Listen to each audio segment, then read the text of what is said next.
Here's a look at your tail of the tape for this first fight of the evening. 𝗘𝗥𝗢𝗣 29, 𝗘𝗨𝗥𝗢𝗣 is 25.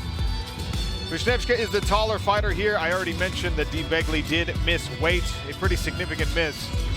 And she will be penalized on the judges' scorecards as a result. 𝗘𝗨𝗥𝗢𝗣 has the reach advantage on both arms and legs. 𝗘𝗥𝗢𝗣 in the black, 𝗘𝗨𝗥𝗢𝗣 in the white. Flyweight regular season underway here in Newcastle.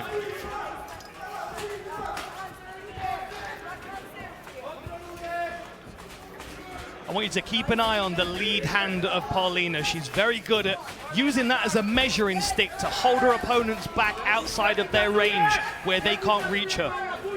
There we go, look at that beautiful stinging jab to the forehead. Very quick off the mark. Nice right hand, but a good combination on the counter from 𝗘𝗥𝗢𝗣. 𝗘𝗥𝗢𝗣 just tested that head kick. Just show it to her. Show that reach. Show from where you can touch her and she cannot touch you. 𝗘𝗥𝗢𝗣 with the side kick to the midsection. Testing overhand right.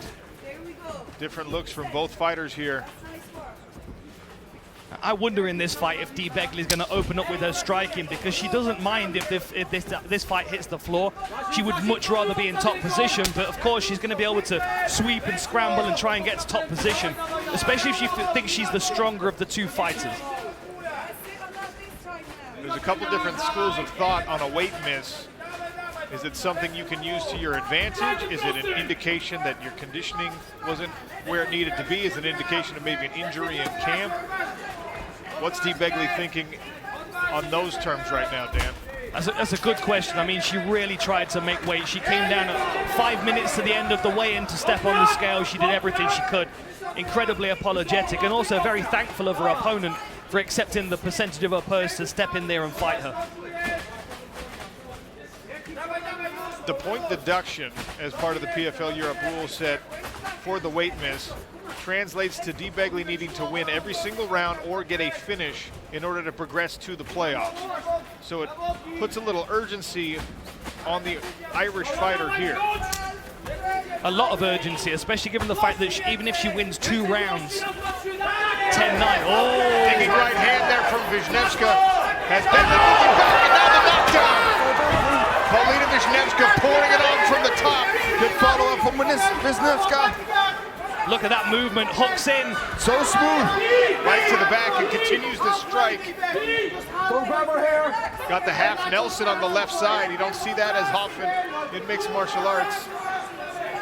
I like using that too. You start pushing backwards and then it opens up for the arm under the chin. Man, that body triangle's tight across the midsection. She got it so easily with those long legs. I like this striking from the back as well. Very Gunnar Nelson, looking for specific targets to have the most effect. If she wouldn't throw those strikes, 𝗘𝗥𝗢𝗣𝗣 would just keep her arms closed. There would be no openings. Now she gives away a lot of openings for 𝗘𝗥𝗢𝗣𝗣 to look for the rear naked. And 𝗘𝗥𝗢𝗣𝗣𝗣 has the body triangle on the right side now. If the foot's on the mat that's on this side now, you can't really pressure with it. But right now, you can pressure the midsection so much. She also has that right leg laced behind the knee of 𝗘𝗥𝗢𝗣𝗣. Several puzzles to solve here for 𝗘𝗥𝗢𝗣 if she wants to get out of this position.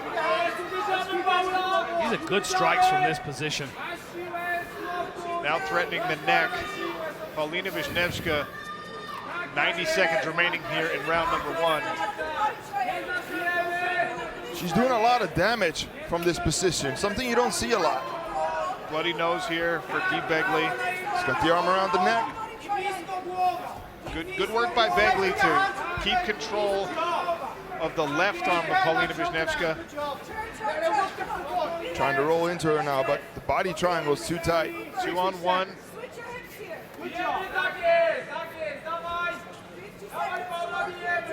𝗘𝗥𝗢𝗣𝗣 is trying to put pressure on the legs of 𝗘𝗥𝗢𝗣𝗣, trying to get them open this way. Now she's trying to trap the arm.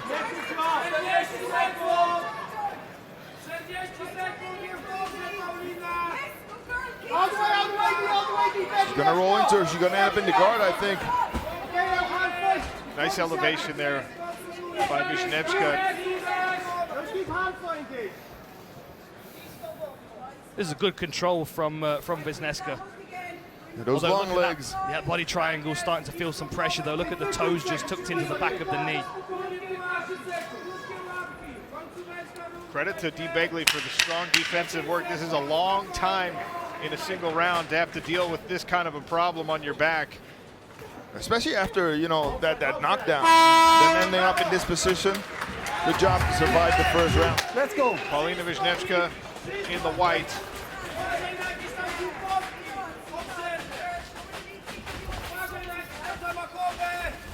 𝗘𝗥𝗢 looking for that side kick again to the midsection. Worked well for her in the first round. Oh, Knocked down on that left hook. Nice lead to the combination. Wisniewska shrugs it off. Oh, big right hand from Wisniewska.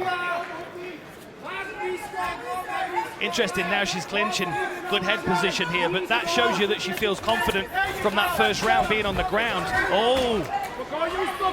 That uppercut was very close. I like that saunter, that meander from Wisniewska. Walks into range.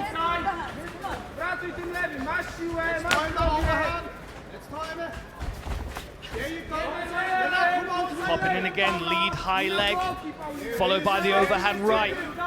Oh, with the overhand right, but 𝗘𝗥𝗢 counter right for a trouble there from Wisniewska. Sharp, accurate striking from the Polish fighter.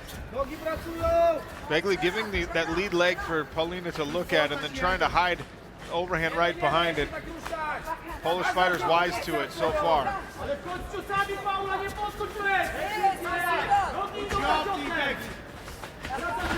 This is better work from 𝗘𝗥𝗢 in this round. Good lead hooks here from 𝗘𝗥𝗢. Look for Wisniewska to time that overhand. The way she's blocking it, she's going to time it and throw her right hand again, I think.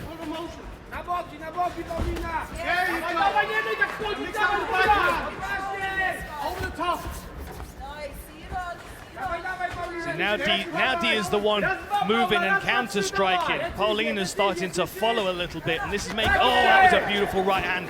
Again with the single necktie though. But this is where 𝗘𝗥𝗢's strength and grappling is going to come into play. If she can hold this against the fence. Nice knee to the midsection. Good work by Wisniewska to reverse position here.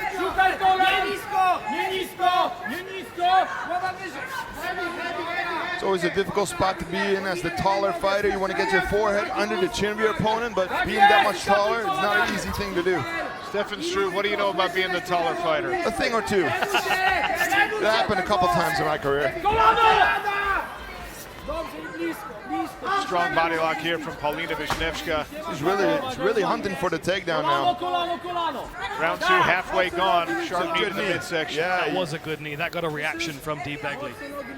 And you can see that with the knee shield that she's pulled across the the center line of her opponent. But now you can see Wisniewska's trapped that leg. She's got the underhook. She could potentially be looking at circling her opponent off the fence here almost. Good balance by 𝗘𝗥𝗢. big left hand there by 𝗘𝗥𝗢. 𝗘𝗥𝗢 not afraid to engage.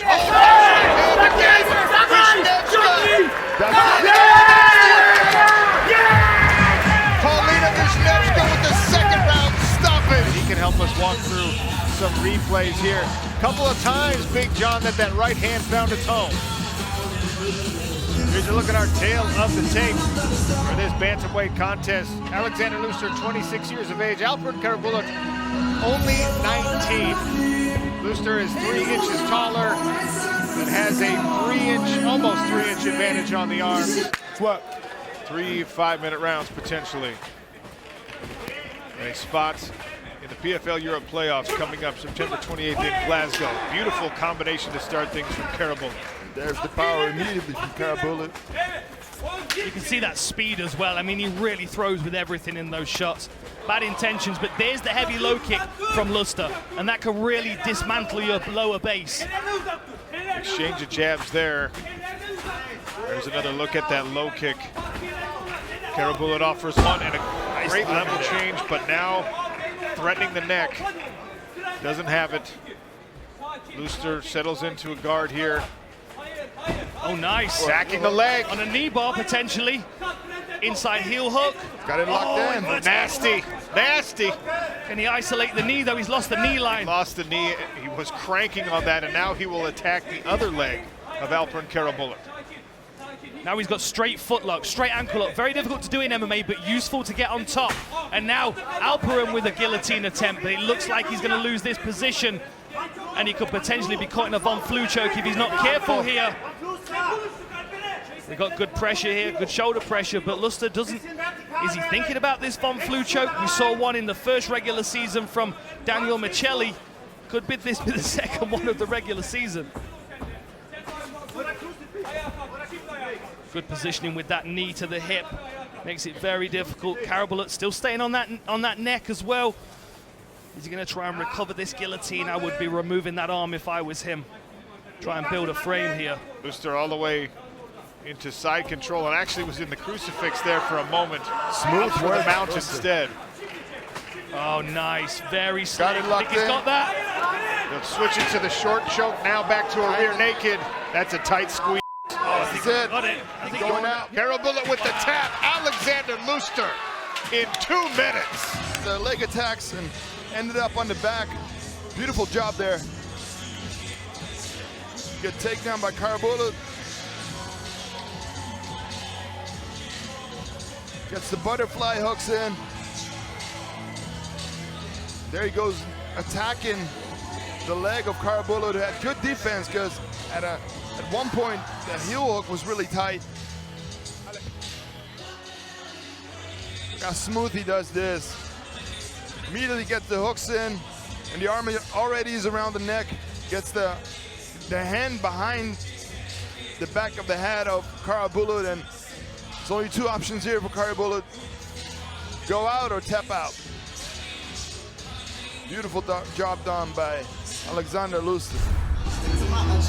Here's a look at your tail to tape. Ben Willis, 30 years of age. Nikola Ivanovic is 5 years younger at 25. Ivanovic is the taller fighter here by 1 inch. He also has the reach advantage on both the arms and the legs. Ben Willis in the black trunks, Nikola Ivanovic in the white. Ivanovic testing the jab early. Yeah, long lead hand, and he's feinting that low kick as well. Oh. Willis gives him a look at the high kick, blocked. Down to the leg goes Willis. Good block on the punch there. Ivanovic ate that straight right on his forearm. Some good pressure from Ivanovic right away, though. Straight away, and you can see his skills as well. You know what I mean? He's got good footwork, he's got good feints here, he's a game fighter. He's not messing about. Any opportunity to put pressure on his opponent, and he is right in their face.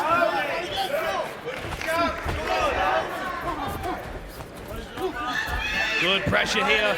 Comes in for a takedown, but Willis turns off the fence. Nice teep to the midsection. Ivanovic keeps on pressuring him. Interesting.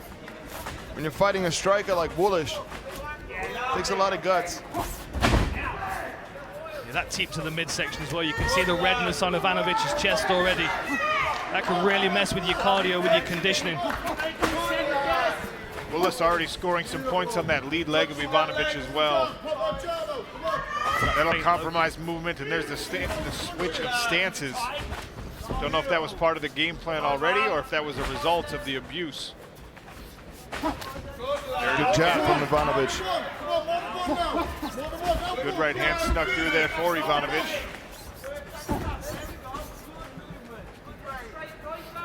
Willis showing some patience here. Seeing a very controlled Ivanovic today, Dan. Absolutely, yeah. He's not being nearly as recklessly aggressive as he normally is. I like that lead hook kick that he tried there as well. Good pressure, but very patient. No, he's got a very unorthodox movement, and when he starts to add those stance switches as well, it becomes even more difficult to read him. Nice little question mark kick. Crept around the side there, but Ivanovic was covered. Nice right hand there by Willis. Now he's calling it on. Well, this is an interesting situation. If you're a fighter that has just been one-way traffic for your first 3 fights, when you hit a guy hard or you kick a guy hard and he doesn't go away, it can really change things. Now, I expect Willis to be able to handle that, but in MMA, he has yet to see someone stand in front of him and take this kind of heat without reacting significantly. And look at that redness on the leg. Oh, that leg is hurt. Switches stances, you saw him limping. The left leg of Ivanovic. Now Wool starting to show off a little bit with the versatility of his strikes. Wow, beautiful. Stabs right to that belly again. And watch when he throws it as well, how it could quite easily be a whipping high kick as well. Those fingers, Nicholas. You can see how he's holding his hip back as he stabs it into the midsection. And then he's going to switch and he's going to go high with it. Very difficult to read the way that he controls his hips and his lower body the way that he does. Your fingers, please. Warning from the referee for the outstretched hands of Ivanovic. Nice little step to the side there. Good balance from Ivanovic. Now getting a little more of that signature aggression. I think that high kick's coming up around the side in a moment. Now he's soft. Oh, that was a Beautiful left counter there. beautiful counter hook. Now Ivanovic in a little bit of trouble here. 1 minute left in round number 1. Still had a good counter there, Ivanovic. Good meet it, Woolish. That's it. Ben Woolish with the flurry for a first round finish. So there's that counter hook, beautiful. Counter left hook over the shoulder of a southpaw fighter. Then Woolley starts to stalk. He throws the right hand to the head kick that hides it. Then he's going to step in hard with a knee there. But there's a body shot that comes in here. There it is. That's the point where the elbows drop, and you can see Ivanovic's posture has changed. That long left hook to the body that he throws. Really nice read. And Ivanovic trying to hold him off here. Here comes the knee. Bang, steps in with the knee, steps out. He's going to throw a couple of shots, and then he's going to sink left hook into the body. Beautiful. And you can see the posture break. Tail the tape here. Valentina 𝗘𝗦𝗥𝗢𝗣𝗘, 15 years younger than Mirela Vargas. You can see the French woman here, the taller fighter, a full 6 inches of height advantage. And of course, as one would expect, the longer arms and legs also belong to Mirela Vargas. Let's go. Southpaw stance, and 𝗘𝗦𝗥𝗢𝗣𝗘 gets right to work. Straight into that pocket with the power punches. She does not mess around. She's a little tank. Right, and it was the same last year. You know, remember that regular season, the opener of the regular season, where she had a war with Lizzie Havers, who's on the card later today. She is a game fighter, just like her brother Daniel 𝗘𝗦𝗥𝗢𝗣𝗘. Brother and sister in the same bracket, same regular season. It's really cool to see them both training together as well. She's landing some good shots there. As you said, Dan, same kind of matchup last year with Lizzie Havers.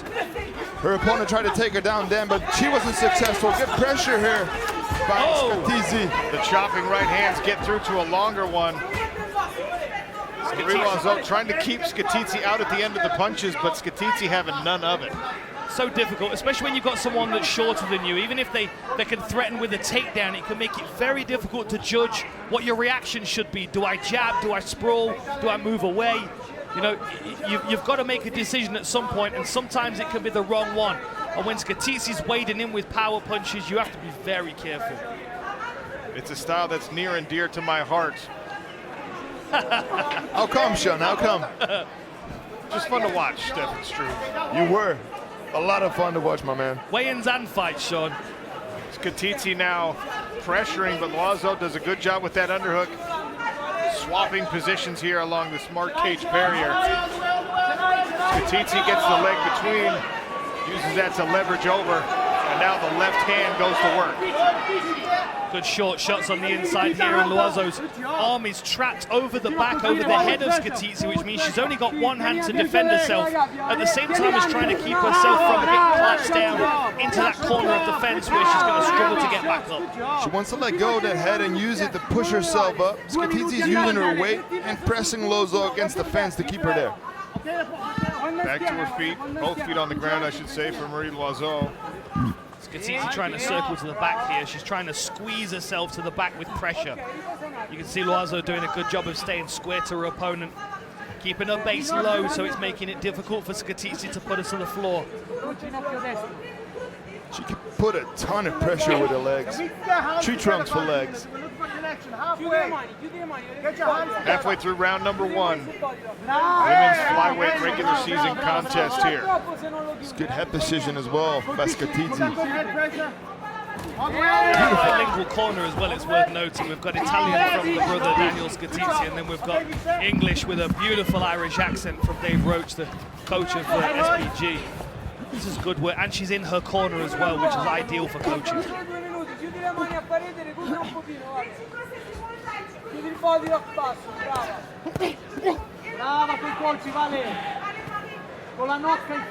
She's just been wearing on Lozo, tiring her out. It's going to pay her dividend later in the fight. I think we're going to see a takedown attempt here. Look, she's going for this outside reap. Now she's got those double underhooks. I think she's going to try and drag that leg off the canvas and circle her opponent away from the fence. And even if she doesn't get that takedown, she makes Lozo work. Right, this is exhausting. Oh! Good step across there by Mirela Vargas. Beautiful job there. She's going for a fun headlock. 𝗘𝗨𝗥𝗢𝗣𝗘 right back to her feet. And switches positions here now. Presses the French woman against the cage one more time. Keeping 𝗘𝗨𝗥𝗢𝗣𝗣 with her back to the fence is pretty much impossible. She does a really good job at spinning around the low base. Those knees from Loiseau could be problematic if 𝗘𝗨𝗥𝗢𝗣𝗘 keeps putting her head in the pocket there. A couple of times Loiseau's tried with the knee, but 𝗘𝗨𝗥𝗢𝗣𝗑's just been able to avoid it. His body lock looks tight. I think she's going to try this takedown again here. Last warning, I'm going to split you if there's Double not more overs here action. from Mirela Vargas. Good strength from the French fighter to stay on her feet. Time. Break. A little bit of a stalemate. First. Bandina. Ready? Ready? Fight. Oh, and they're asking her to fake the level change and come over the top. Almost level change right onto a knee there. Oh, head kick by Lozo. And then a right hand to follow it.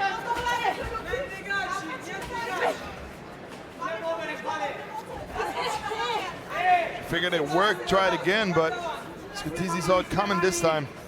Oh, that was a good body kick. It's a good way to switch it up. When 𝗘𝗨𝗥𝗢𝗣𝗣 is expecting the head kick and then she goes to the body, you can do a lot of damage then.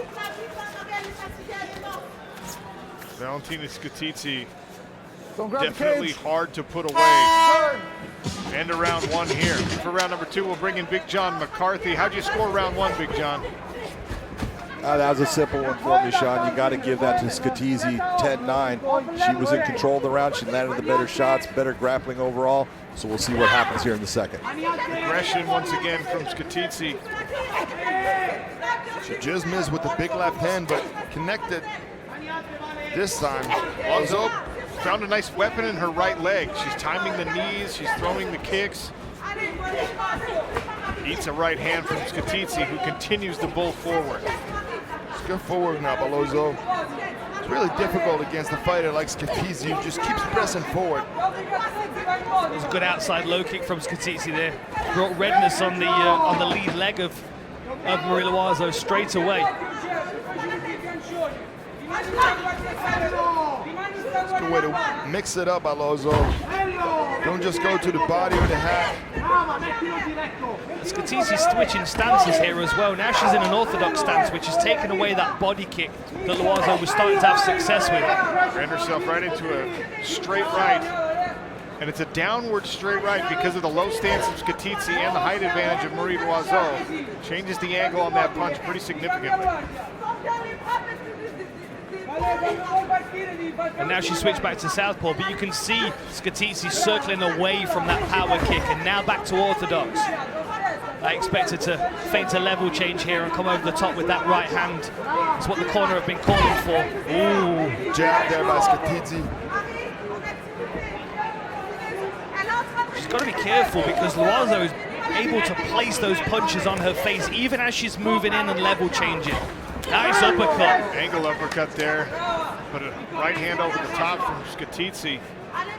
This really is the distance where Loiseau have gotten comfortable in the fight. And the style 𝗘𝗨𝗥𝗢𝗣𝗑 has is, it takes a lot of energy to keep that up for 3 rounds. That was a good straight to the body. I like the work to the body from 𝗘𝗨𝗥𝗢𝗣𝗑. There it is again, straight right to the body. Tries to go back to it.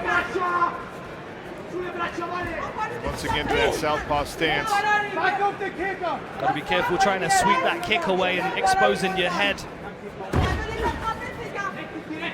She could step in a couple times already by 𝗘𝗨𝗥𝗢𝗣𝗘'𝗦. Body shot again, sinks it into the midsection. Tried the hook as a counter. Body kick came again, this time slower. Now 𝗘𝗨𝗥𝗢𝗣𝗘 chasing down that right hand. This is where 𝗘𝗨𝗥𝗢𝗣𝗣 wants to be with the height difference. Much easier to get head position if you're the shorter fighter as well. But unless your opponent's really tall like Stefan Struve, then you got head pressure into the chest.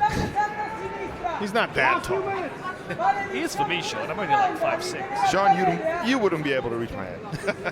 Let's keep it at that. Got this high crotch attempt here. She's just not in a very good position because you can see Loiseau's managed to squeeze that underhook into position, which is going to nullify that takedown attempt. And just for a moment, Loiseau got space between her and the fence. Nice knee to the midsection. Wrist control here from 𝗘𝗨𝗥𝗢𝗣𝗑. I want to see you try and use that left hand not only to keep it there, but to work off of it. Because when you hold that left hand, you can decide when you let go and land with the short left hands. 𝗘𝗨𝗥𝗢𝗣𝗑 pressing Mirela Vargas to the smart cage barrier, working these knees. Let's check in with Gareth A. Davies. Hi gents, well I'm just beside 𝗘𝗨𝗥𝗢𝗣𝗑's coaching team here, and her brother 𝗘𝗨𝗥𝗢𝗣, one of her coaches, and Roach, of course, her Irish coach, are urging her to change levels, throw that big overhand right and get in close, because hands-on is what she wants, because they really do feel, and I know that the team feel, with the 15-year age difference, obviously Loiseau is 43, that she can take advantage by sapping the strength of the Frenchwoman. She doesn't want to fight this at range. Thank you, Gareth. Strong advice from the corner, as one would expect from the SBG team. And Valentina 𝗘𝗨𝗥𝗢𝗣𝗑 right now executing that hands-on plan, continuing her pressure. We've got a good crew here for the fights tonight. Not just you two guys, but Gareth A. Davies, Adam Smith as well. Big John, when we need John, him. of course. Andy Shepherd, because we can't leave him out. Can't leave Andy Shepherd out. He'll get mad about it. Gareth Davies has been around longer than the three of us together, guys. That's very true. That's very true. He'd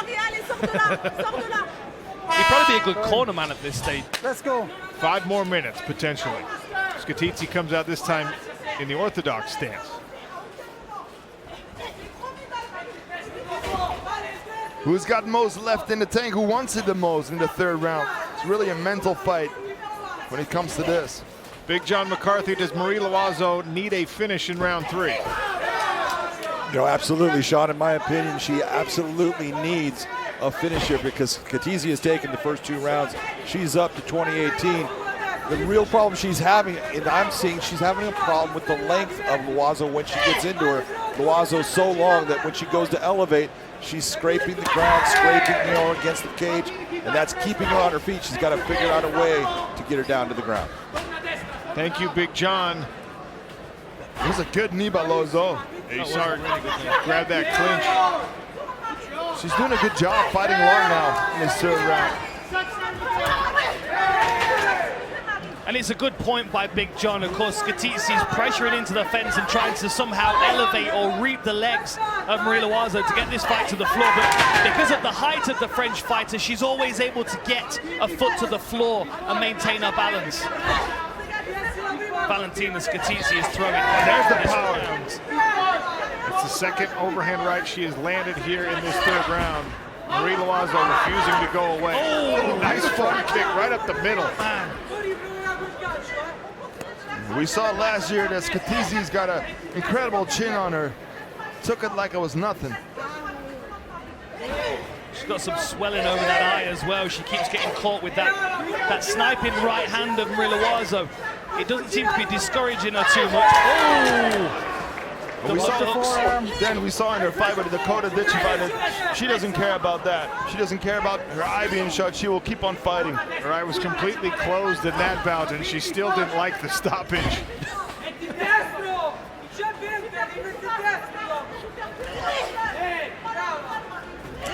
Man, 𝗘𝗨𝗥𝗢𝗣𝗑's throwing that right hand with bad intentions. I like the low kicks from Loiseau. But even if the low kicks are landing well, you've got to think of it from a judging perspective. What looks most impactful? The counter low kick or the fact that she's getting cracked in the face with that right hand and knocked backwards? 𝗘𝗨𝗥𝗢𝗣𝗘 needs to cover a little more distance with her left hand and then throw that over because there's so much power in her right hand. She snuck the jab in there. Not easy to do against a much taller fighter. There's the right hand to the midsection again from Valentina 𝗘𝗨𝗥𝗢𝗣𝗘. Overhand misses.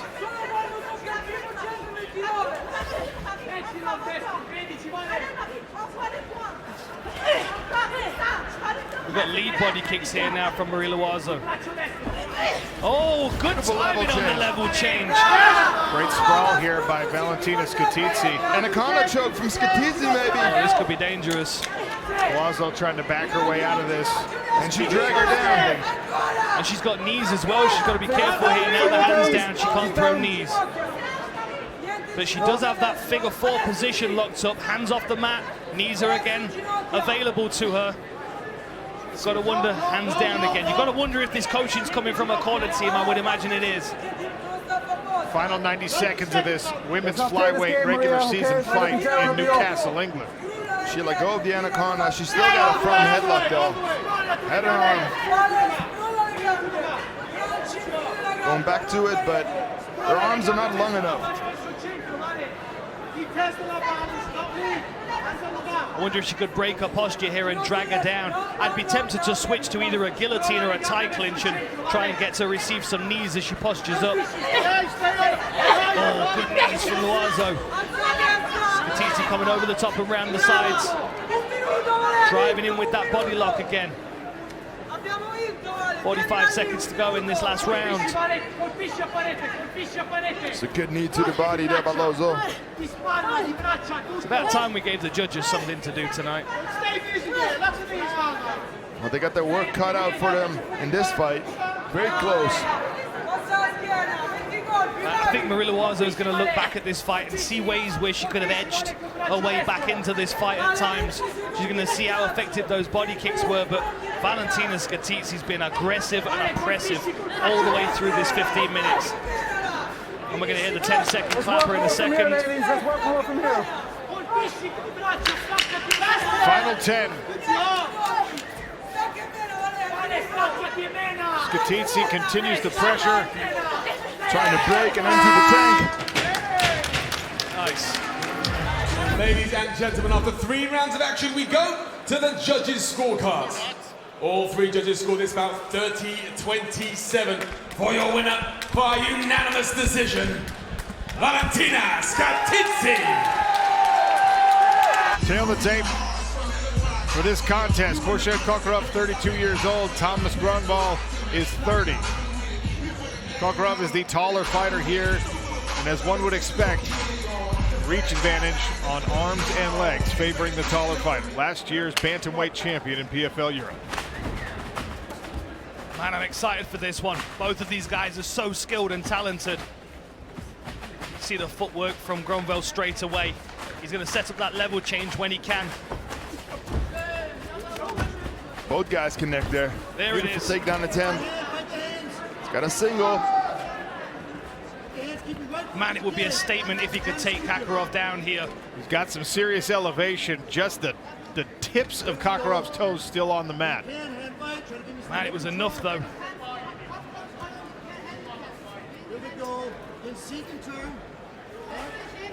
It's good defense so far from Kakarov.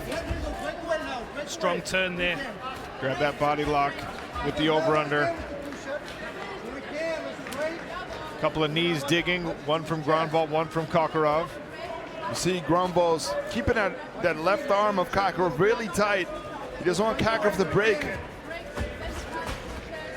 And those knees to the midsection though, you got to watch those. They could crack a rib super easy. Oh, and a nice level change there, but look at that underhook straight away from Kakarov. He just scooped Grunwald back up chest to chest. Left hand landed for Grunwald. Risky business engaging in those kind of front kick exchanges. Barely missed the chin of Grunwald with that front kick. Was able to land a couple of knees. And now 𝗘𝗨𝗥𝗢𝗣𝗘 presses Grunwald into the cage again.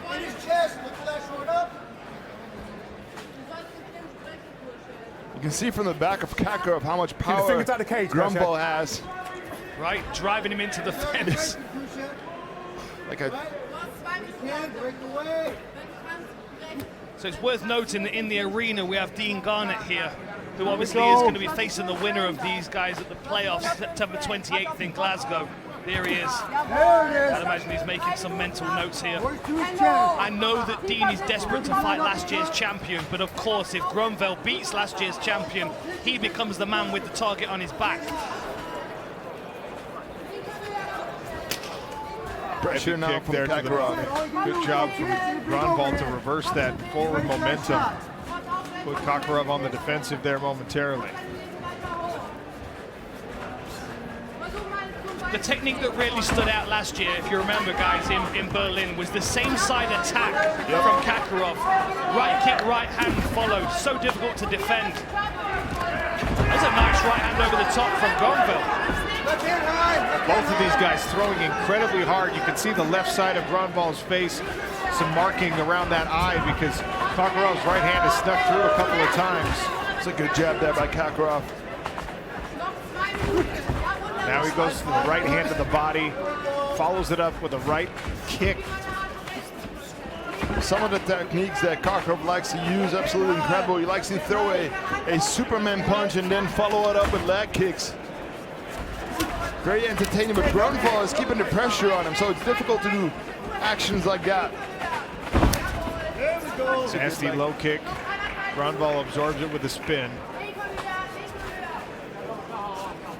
I like that faint level change that we've had a couple of times from Grunwald. Oh, it's a good knee there from Kakarov. Grunwald just ran straight into a right hand.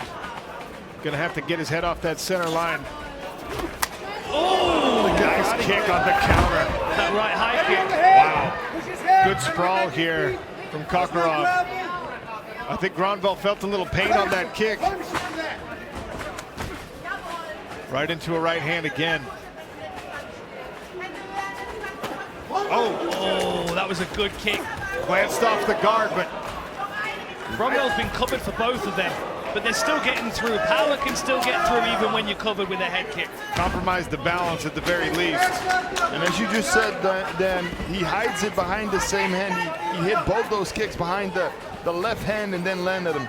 Grunwald just landed a right hand there that looked like it could have stumbled Kakarov for a moment.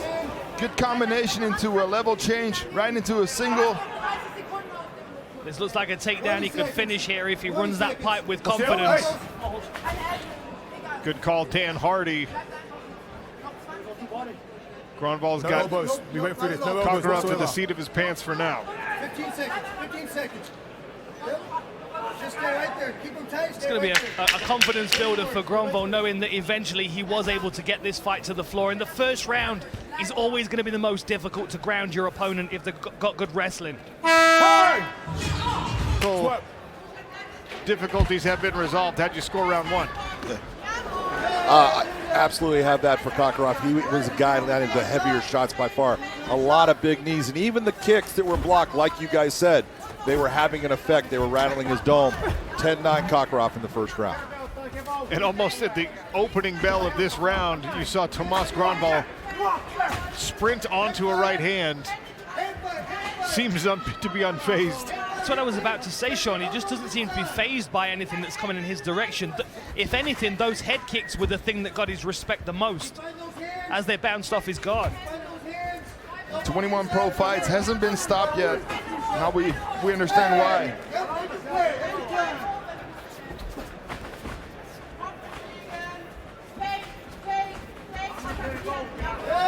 Wow.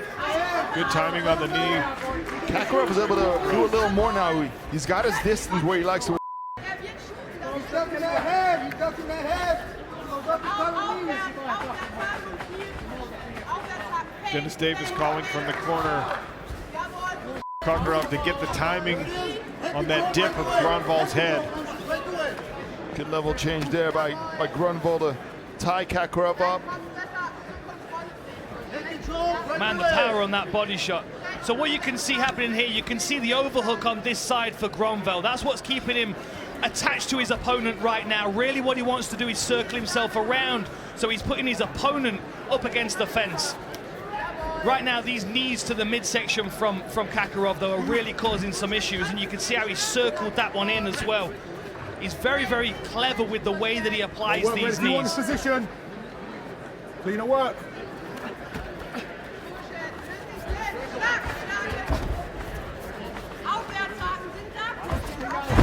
Oh! Slipped there from 𝗘𝗨𝗥𝗢𝗣.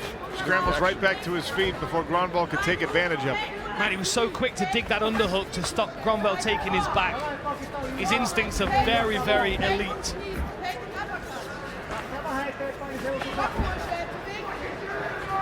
Gronvall looking for that level change, but I think he's gonna fake that level change and come over the top again.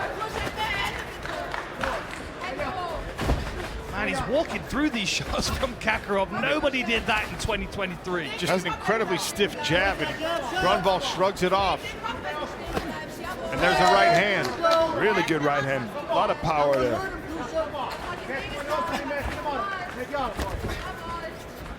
Not a good jab there by 𝗘𝗨𝗥𝗢𝗣. 75%, of course, of 𝗘𝗨𝗥𝗢𝗣's wins are because of knockouts. That was one each. I will say those body shots from 𝗘𝗨𝗥𝗢𝗣, even if it's just an arm punch, they're really thudding into the rib cage. Dan, I would not be surprised, Dan, if 𝗘𝗨𝗥𝗢𝗣 starts to concentrate more on that body, because clearly Gronvall's head is made of granite. Dean Garnett looking on. He will face the winner of this fight in Glasgow after a walkover victory.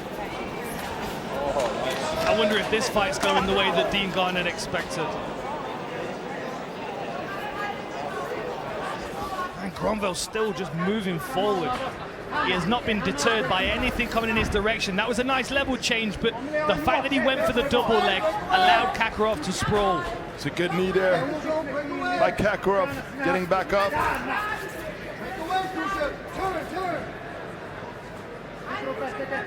Now Gronvall pressuring in. See if he's going to be able to get that head position again. Very much a 50-50 position here. You can see the cross wrist control from 𝗘𝗨𝗥𝗢𝗣 that he's using to try and turn his opponent up against the fence. Clever work there. Yeah, as you say, Dan, if you don't have the head position in this position, it's going to be really hard to pull anything off.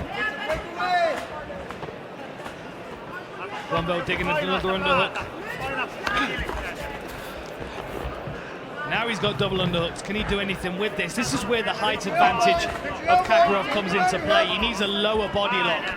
You can see 𝗘𝗨𝗥𝗢𝗣's got that overhook, so he's holding his opponent up. Ideally, Gronvall wants to be around the waist so he can start manipulating the middle of the body, instead of trying to move the upper body, which of course he's going to struggle with a taller opponent.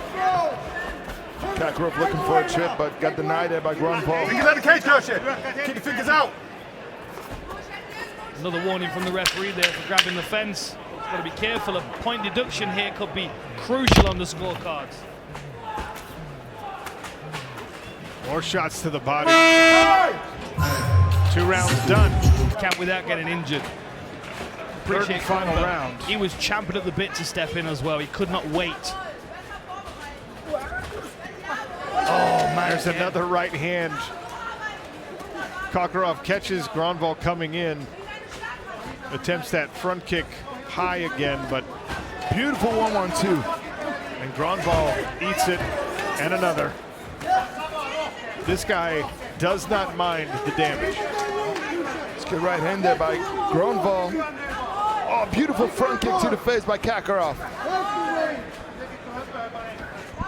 Well, as this furious pace continues, we actually sent Gareth A. Davies over to talk with Dean Garnett, who will fight the winner of this fight between rounds.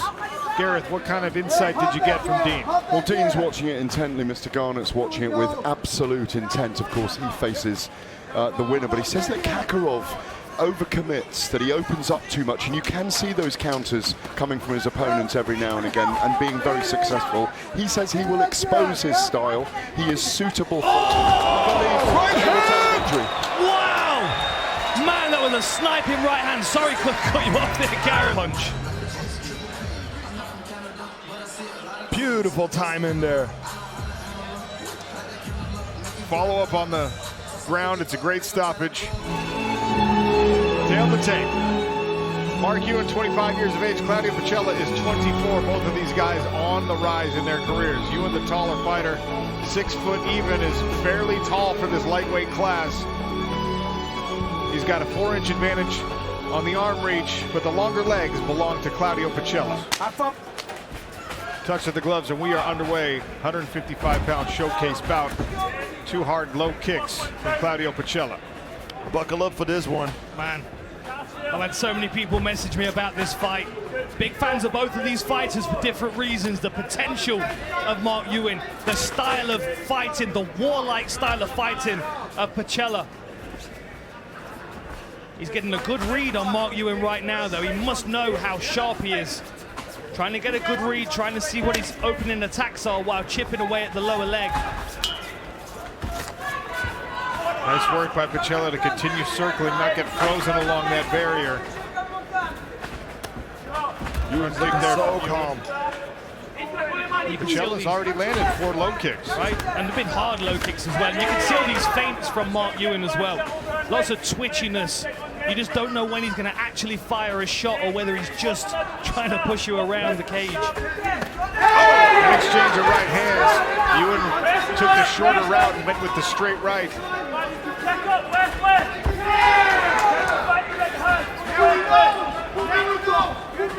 Late knee there.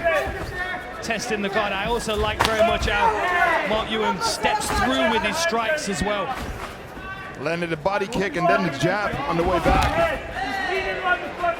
And now he's got Picella starting to think about things, back up a little bit.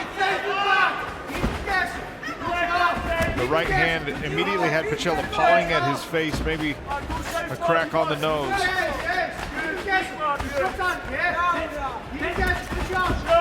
Good combination on the response there from Ewing. Beautiful right hander by Ewing.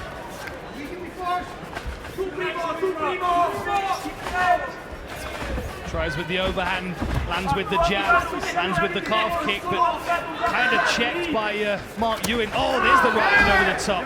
Clarissa Shields in the building. She liked that one. The 𝗘𝗦, 2-time Olympic gold medalist in boxing, 3-division professional champion. Here to watch our main event, Savannah Marshall, Mirela Vargas. Marshall and Shields with a long-time rivalry that goes back to their amateur careers. Pressure from Ewing. Keeps you guessing that style of pressure from Ewing as well. Man, he could have landed that uppercut like he pulled it, like he didn't want to land it just yet. Good digging right hand to the body there from Claudio Picella. It's got to be careful being upright like that, though, with the overhands from Picella. That's exactly what I was thinking, Stefan. That right hand is going to find its target at some point soon. Oh, excellent accuracy on the knee from Mark Ewing. Great step in knee. Chea's got a chin on him, though. We saw that in Paris already. Ewing sneaks a right hand around to the ear. And another right hand. Claudio Picella. Good movement there by Ewing to make a miss. Look at how calm Mark Ewing is. Hasn't even started breathing hard yet. Another overhand right there from Picella. Does a good job using his shoulder to block the shots.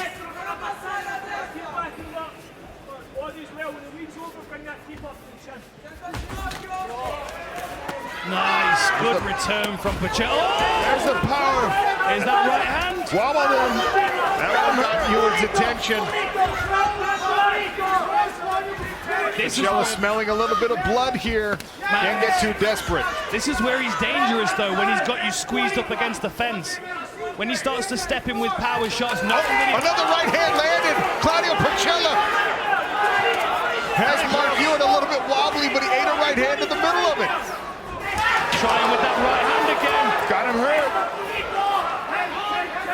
1 minute left in this first round. You should try to break and keep on going like he did.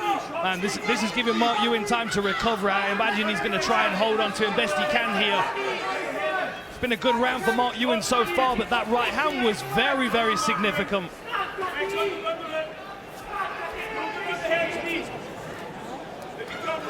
Get off the fence, Mark! Nice snappy lead kick from Mark Ewing and a body shot from Picella. Finishes his combination with that left hook to the body. Good recognition by Claudio Pucella in this first round, knowing when he's having his moment, and they're swinging away late. Final 10 seconds. I love this fight already. This is fantastic. Scooping up another right hand. Oh! Ewan tried the knee and he ate another right. It's over and right. Strikes. Mark Ewing coming out southpaw. Round 2. Must have been something his corner told him. Yeah, I think they're trying to set up that rear high kick. I think that's why he switched. I think he's going to try and... Oh! You can see the cageonomics here. Pucella actually with those flurries late ended up outlanding Ewan in this fight. Unenviable task for the judges to have to score that first round. I want to get some insight from Big John McCarthy, how he thought that one goes down on the scorecards. Nice right hand from Pucella. What do you think, Big John? I'm being honest, that was a very close round, and you can look at both fighters hurt their opponent during that round. But I thought Pucella came back and landed strikes that hurt Ewan and put him in a position where he was having a problem. I think the judges might go with Ewan because he's the smoother, cleaner looking fighter. But if you're going to look at the guy who actually had the bigger, heavier strikes, especially at the end, it was Pucella. I'm going 10-9 Pucella. Thank you, Big John. And Pucella has continued to swing away here.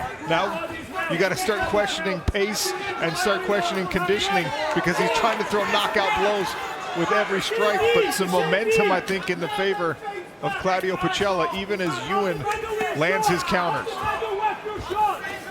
Oh, nasty scooping uppercut. Pucella's doing a great job to going to the body too, not just aiming for the head. And this is where Pucella starts to apply his pressure. We saw this in Paris. Get your hand out of the cup. Get your hand out of the cup. Little lull here as Claudio Pucella presses in to Mark Ewan. Gareth A. Davies, listen into the corners. What do you have, Gareth? Well, I did speak to the corners, and they did say that he needs to keep his guard up more, especially his left hand, wary of that overhand right. And his corner actually said, you don't need to get into a firefight with him. But it's an extraordinary battle as they go at it hammer and tongs right now. Sorry to do comms, but it's just so thrilling. He is delivering. But they did want him to switch southpaw. They want him to go to the body more as well, gents. But it's just a war, isn't it? Even as Gareth A. Davies says, you don't have to get into a firefight. That's exactly what we have, is a firefight. Man, this is a great fight. And let me just reassure all PFL fans out there, these guys are with PFL on a multi-fight deal. I just knew this was going to be this kind of fight from both of these guys. We could run it back every weekend and it would be wild. Halfway point of this round, halfway point of this fight. And Claudio Pucella continues to snap the head of Mark Ewan back. Ewan offering his counters and hurting Claudio Pucella along the way. And there's another overhand right. He's too upright. He's so calm, but he gets caught time and time again by Pucella. Yeah, upright and quite square against the fence, trying to counter punch as well.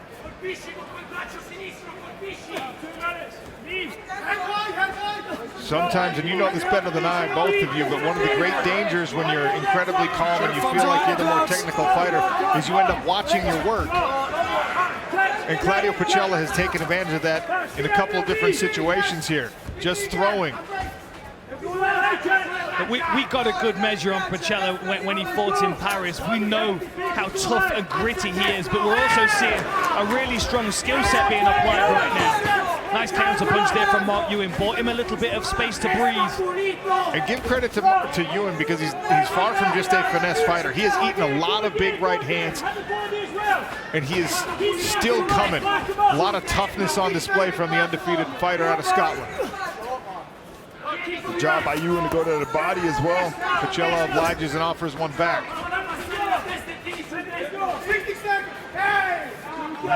Pucella, with his chin tucked and his forehead facing his opponent, he's able to take these shots just a little bit better, I feel. Oh, and again. Right hand. And he timed it right. He did that at the end of round one when Ewan was trying to throw that knee. Pucella gave the right hand over the top. A hook stumbles them both. Good short right there by Ewan. That was a good counter punch just as he slipped out of range. Nice body kick from Ewan there. What a pace, what a fight. Forward pressure here from Ewing now. 𝗘𝗨𝗥𝗢𝗣𝗚 swings right back.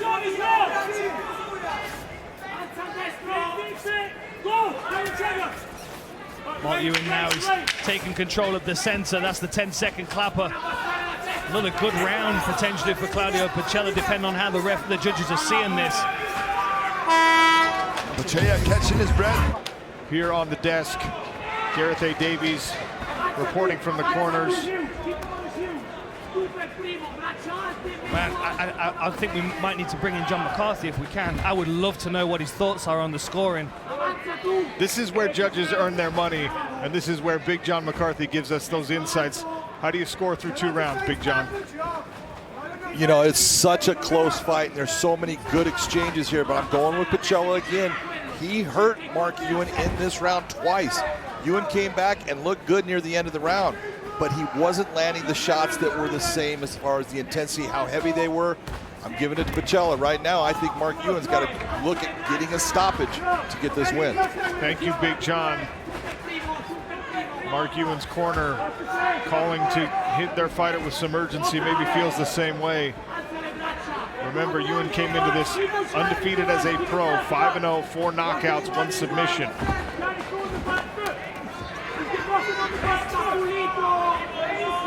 Still sharp in this 3rd round, both of these guys. There's a nice jab from Mark Ewing, and he drifted out of range of the right hand. Oh, his legs went again. Little wobbly. Claudio 𝗘𝗨𝗥𝗢𝗆𝗅 showing his power, and Mark Ewing putting the chin on display. Good job to move away there by Ewing. He's got to be careful here. Puts himself against the fence again. Where 𝗘𝗨𝗥𝗢𝗆𝗅 wants him. 𝗘𝗨𝗥 digging that right hand to the body several times in this fight as well.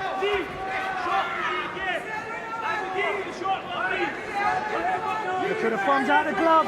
Thumbs out of the gloves. We had some good luck last time we went to Gareth A. Davies. Had a big moment in the fight, so let's do it again. What do you have, Gareth? Into the corner again, and they're saying this time, use the entire cage, use your footwork, variation of punches. He's doing it at times, and then he's getting caught in the firefight again. Great right hand though. These two just want to fight all night. You could keep them in there for 50 days, and they'd be going like this. I don't agree with John. I think it's a round apiece, by the way, and that's what they were reflecting in the corner. Just go out and win this round, and you've probably got the fight. Well, the biggest moment of round number 3 just came while Gareth was talking. That right hand from Ewing that landed on the jaw of Claudio 𝗘𝗨𝗥𝗢𝗆𝗅, whose face is really starting to show some damage. We're going to have to just travel Gareth around with the PFL Europe cage. Every time he speaks, we get a firefight. Yeah, but then we have to speak. Well, there is that, Sean. But then it means we can take a moment off. That was a lovely right hand over the top. Oh, now he's down. Down to his behind. And I think the mouthpiece came out as well. Claudio 𝗘𝗨𝗥𝗢𝗆𝗅 gunning for a finish here. Big follow-up here by 𝗘𝗨𝗥. Final 2 minutes of this incredible fight here in Newcastle, England. He should step back now. He's got him hurt.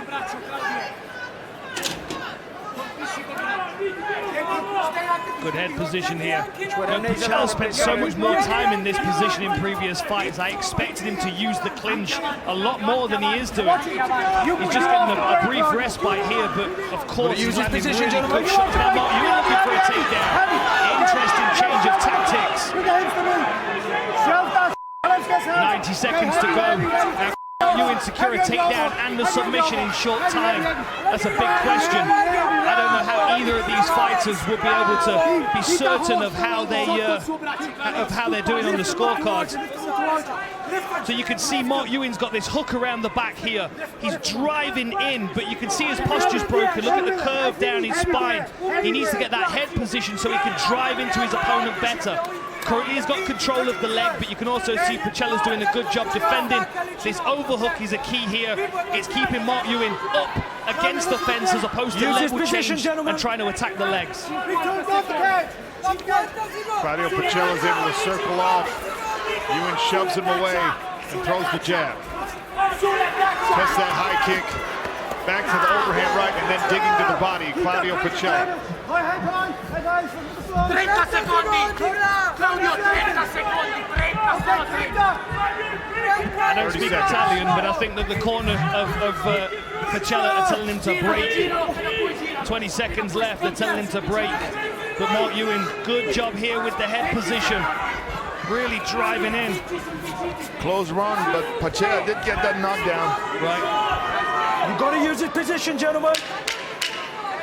Final 10. I would run this one back in Glasgow. This has been a fantastic battle. Ewing tries the flurry.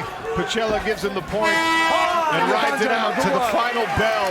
What a fight. Ladies and gentlemen, after 3 rounds of action, we go to the judges' scorecards. The judges scored this bout 30-27, 29-28, and 30-27. All for your winner via unanimous decision, 𝗘𝗨𝗥𝗢𝗣𝗑'𝗦. Here's your tail of the tape. 𝗘𝗨𝗥𝗢𝗣𝗑 is 30 years old. Karolina Wojcik a year younger at 29. You can see 𝗘𝗨𝗥𝗢𝗣𝗑 is the much taller fighter here, 5'7" to 5'2". Almost 9 full inches of reach advantage for Lizzie 𝗘𝗨𝗥𝗢𝗣𝗑 on the arms. Much longer. Let's go. No, immediately straight into the business we go, and the clinch. And Lizzie's got great judo. She's got really, really good hip tosses and throws. And the longer that Karolina stays here, the more likely it is that she's going to get launched. Some good knees there by 𝗘𝗨𝗥𝗢𝗣𝗑. You can see Wojcik wanted to take that height and reach advantage away straight away. Close Lizzie up against the fence, trap her, use that head position, being the shorter fighter. Now let's see if she can get this fight to the ground. It's going to be very difficult given the fact that Lizzie's so strong, physically conditioned and technical in the clinch. There's a throw coming here, I can feel it. Well, now looks like Wojcik is trying to back herself out of this position. And 𝗘𝗨𝗥𝗢𝗣𝗑 with that overhook wasn't allowing it. Right for it. Good short right hand by 𝗘𝗨𝗥𝗢𝗣𝗑 there. And she couldn't get it.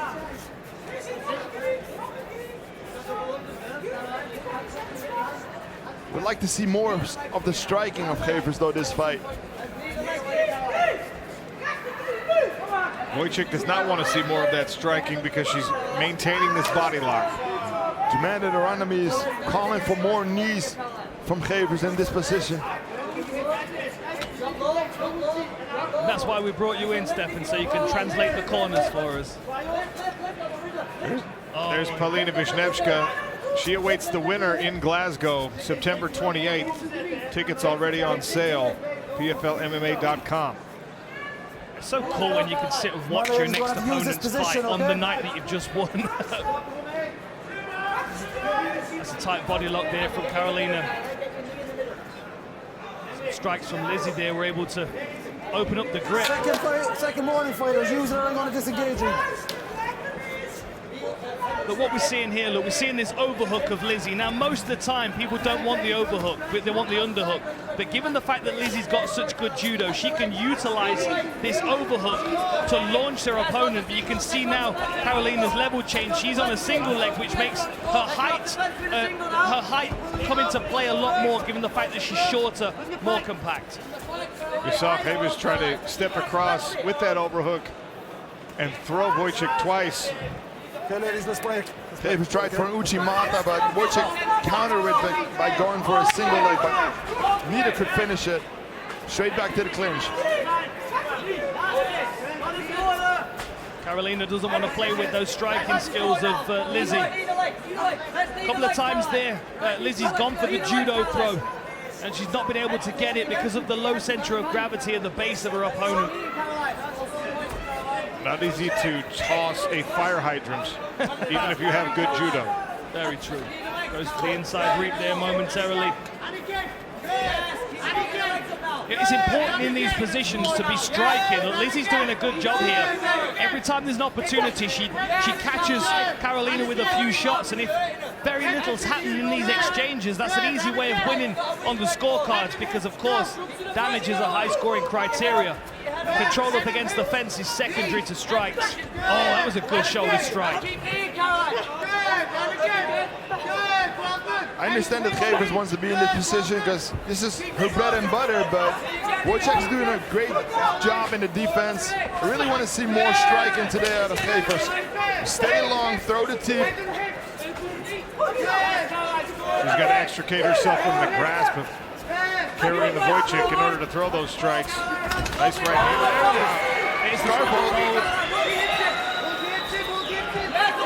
Wojcik walks across the cage to try and get herself into a more favorable position.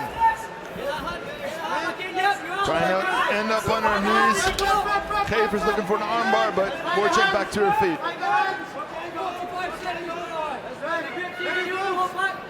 Good work by Wojcik, digging that underhook back, bringing him back to a 50-50, and then immediately works to turn Lizzie Avers up against the fence. Wojcik's taking back. Oh, beautiful throw there. Good recovery by Wojcik, who tried immediately to climb to the back of Lizzie Avers. Big scores, 𝗘𝗨𝗥𝗢𝗣𝗘.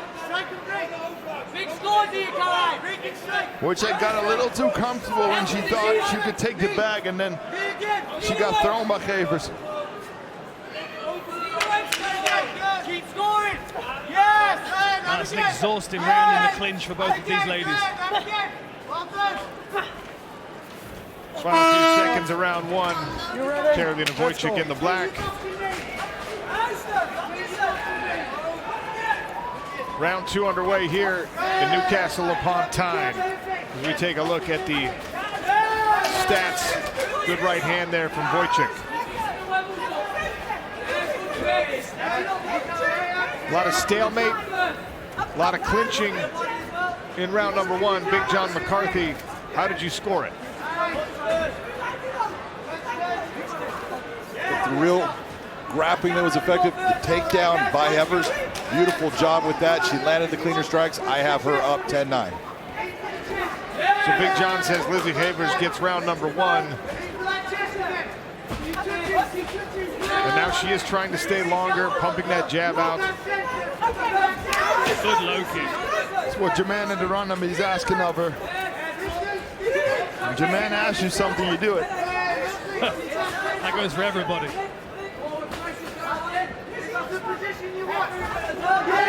Good right hand there by Wojcik. That was nice. I'd be interested to know where the nickname of Lizzie comes from. Maybe there's something you can find out for us, Stefan. Strong jab as well from Wojcik. And then she goes to the body. Nice. So dirty boxing. If I'm fighting someone whose nickname is No Flow, that means that you can't do light sparring with that person. They're going to try and take your head off every time. We're going for that head and arm here. Is she going to try the judo throw? Works the knees instead. This is good control here. I like that head and arm position. Very, very difficult to use that in MMA, but with Lizzie's judo, you can see her having success with it. She's having success in the striking, so I see some frustration in her corner that she's going back to this position now. I can understand. 2 minutes gone in round number two. Good body shots there from Lizzie as well. More of this dirty boxing in the clinch, and I believe that Gareth A. Davies was listening in on the corners. Gareth, what were you able to gather? Well, I did a crash course in Dutch, but it wasn't double Dutch. It was very clear they wanted her to separate and use her long reach, but they were also saying when you get in the clinch, this was from Randami, get in there and throw your uppercuts when you're in that clinch. I mean, she's been more effective this round. She's been caught more as well. I mean, I've got her well ahead in the fight. It's almost like the irresistible force against the immovable object, but kind of glued together at the moment. Back to you. We did see those uppercuts as well. Sorry, Sean. The good luck on Gareth A. Davies has run out because nobody got wobbled while he was speaking. Time to get rid of him? Just kidding. So we'll thank Gareth for his services tonight. You're off duty. I'm amazed he learned Dutch in a minute. Second warning, let's do more from here. He's had some Dutch friends for a long, long time, though. Oh, is that right? Is that right? This is good clinch work from Lizzie. 2 underhooks there. It's going to be difficult because Wojcik's so much smaller. Trying to force her left leg in between the knees of Karolina Wojcik. But true to what Stefan Struve is alluding to, ৱojcik just kind of hunkers down. She's already 5 inches shorter, lowers that center of gravity, and negates what Lizzie Havers is trying to do by getting underneath her hips. As you said, Sean, like throwing around hydrants, fire hydrants, sounds fun, but nearly impossible.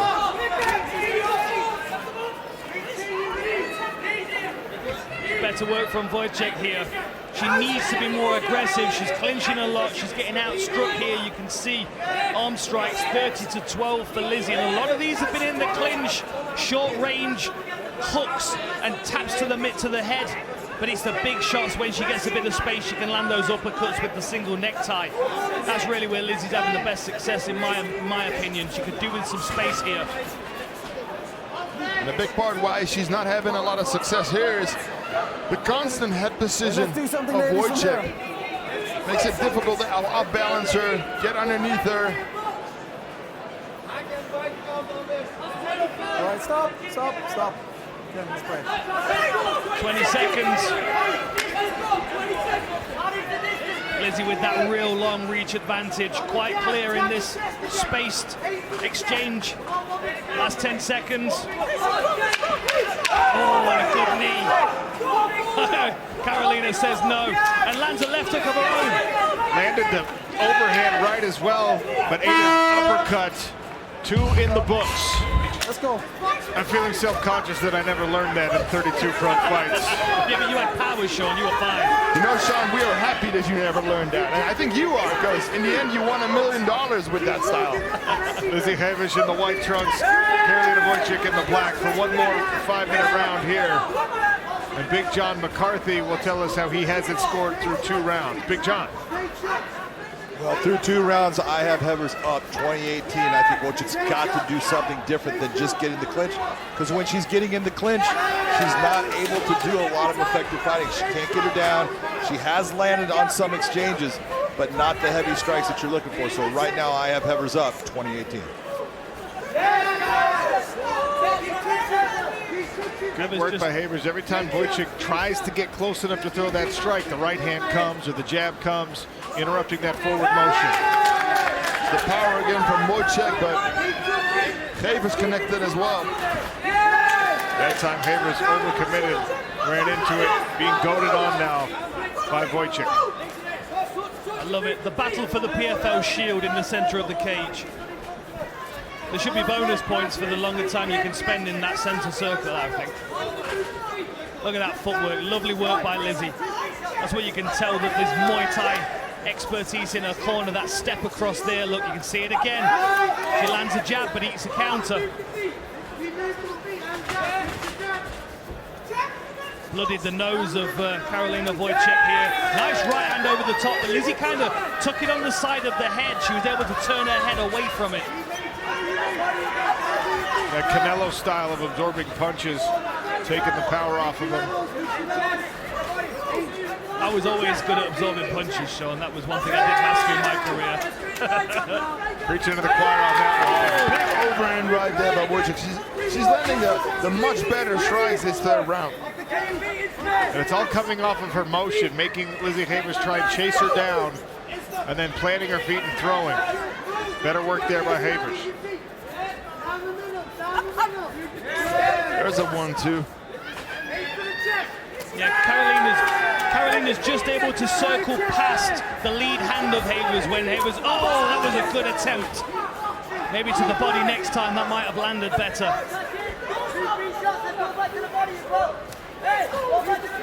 You can see the experience of ৱojcik showing through here. She's fighting up a weight class here, but the experience that she brings to the table compared to Lizzie is really what makes this fight so competitive. She's not been able to solve the problems so far of Lizzie being able to catch the back of her head and land meaningful knees and uppercuts. And good head position again for Lizzie. It's a good knee there by Havers. Yeah, I think that knee might have hurt her to the midsection. I think Lizzie feels it as well. And she's got good head position. Final 2 minutes of this fight. Good Winner job by faces ৱojcik. Paulina Wisniewska in Glasgow, Scotland, September 28th. ৱojcik's winning the striking battle in the 3rd round.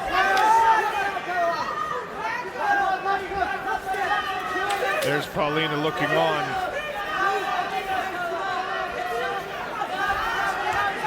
A fight between Paulina and either of these fighters would be fascinating. And I think it would be a very different fight as well, a lot less clinch fighting if it's against Havers. Because of course Havers got the judo, Paulina's got the submission skills. So that might nullify, they might just decide to strike. But Carolina in this position, she's got a minute left. I mean, she has to do something. These knees to the midsection, I feel, have really hurt her. And although she was having success early on in this round, these knees are starting to really show that Lizzie's taking over in this last minute of the fight. Yeah, you really don't want to take those knees to the body in the third round after spending so much energy already. And also, Wojciech took this fight on late notice as well. Watch the throw, watch the throw, watch the throw. Got a headlock. Nice throw there. Up kick by Wojciech. Tries that overhand right again, misses this time. 20 seconds left. Good jab there from Wojciech. Both corners calling for urgency to try and steal this round.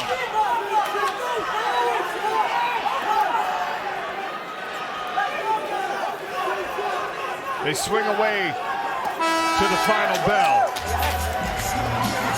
We go to the judges' scorecards. Ladies and gentlemen, after 3 rounds of action, we go to the judges' scorecards. All 3 judges scored this bout 29-28. For your winner, by unanimous decision, Carolina Wojciech! Take a look at our tail of the tape for this fight. Dom Wooding, 27 years of age. Julian Lopez is 34. Wooding is an inch taller, 3-inch longer arms. Both men turned in that 40-inch measurement on the legs. Like Dom Wooding in the black trunks. Southpaw stance for Wooding.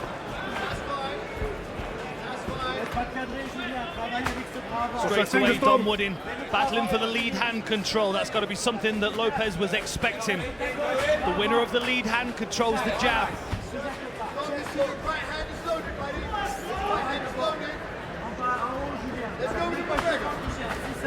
Wooding's got phenomenal counters when he goes back. He plants his left leg again, and then he fires with the hands or the legs. It doesn't matter to him.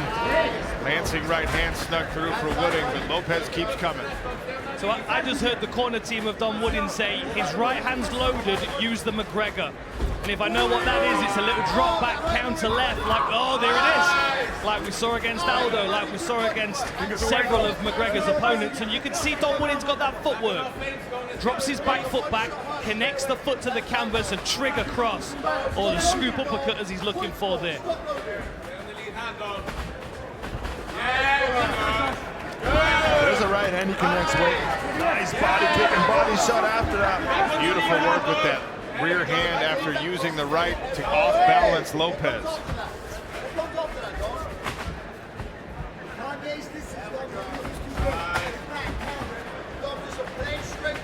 See Lopez circling towards the club. Oh!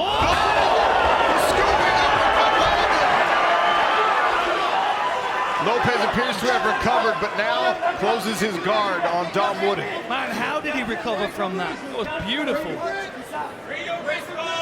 When he moves backwards and he plants his leg, he's like a spring ready to explode.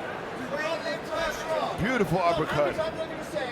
Wooding trying to get his inside control here. You can see Julian trying to hold onto the arms, knowing full well that those punches are going to come raining down.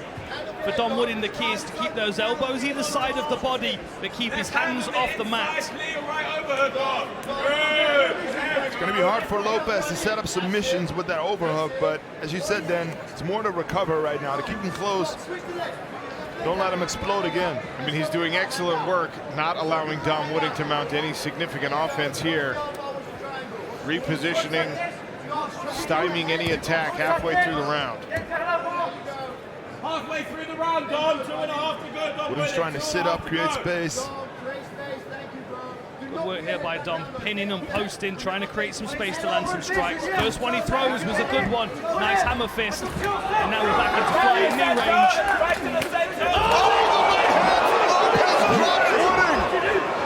He's got the give him now. He jumps guillotine. trying to crown his head out. Dom wouldn't get his neck out here. That's it. That's a beautiful guillotine attempt. That looks tight. It is tight. They are still relatively dry here in the first round. Lopez squeezing and have to be careful not to. He's out. Oh, Dom Wooding's unconscious. Lopez back from the break for the victory. I need to see this whole thing again. No, he was out. So here we go. Dom Wooding back to his feet. Goes for the counter and gets caught with the counter to the counter. Wow. Drops and then straight away Lopez. He feels the bite on the chin. He drops back. He's got an arming guillotine here. You can see how hard he's squeezing on that neck. No, he just wouldn't by guillotine. Beautiful work. See how he stays clamped on there. He's over the arm here. Beautiful work. But the focus is the wrap on that neck. Dom Wooding, he's really trying to hold his breath here, trying to get it through this situation. But you can see the referee checks the arm, and straight away Lopez put him to sleep. Here's your tail of the tape. Ibra is 20 years of age. Josh Reed, 32. Both men 5 feet 8 inches tall. Slight reach advantage on arms and legs, favoring the Welshman Josh Reed. Touch of the glove. Southpaw stance for Ibra 𝗘𝗦. Inside leg kick there from Reed. Hit 1-2 from Reed early on. Takedown from Ibra 𝗘𝗦. Moves to side control so easily. He's got the near side arm of Reed pinned down. Now able to get control of it. Looking for this head and arm choke potentially here.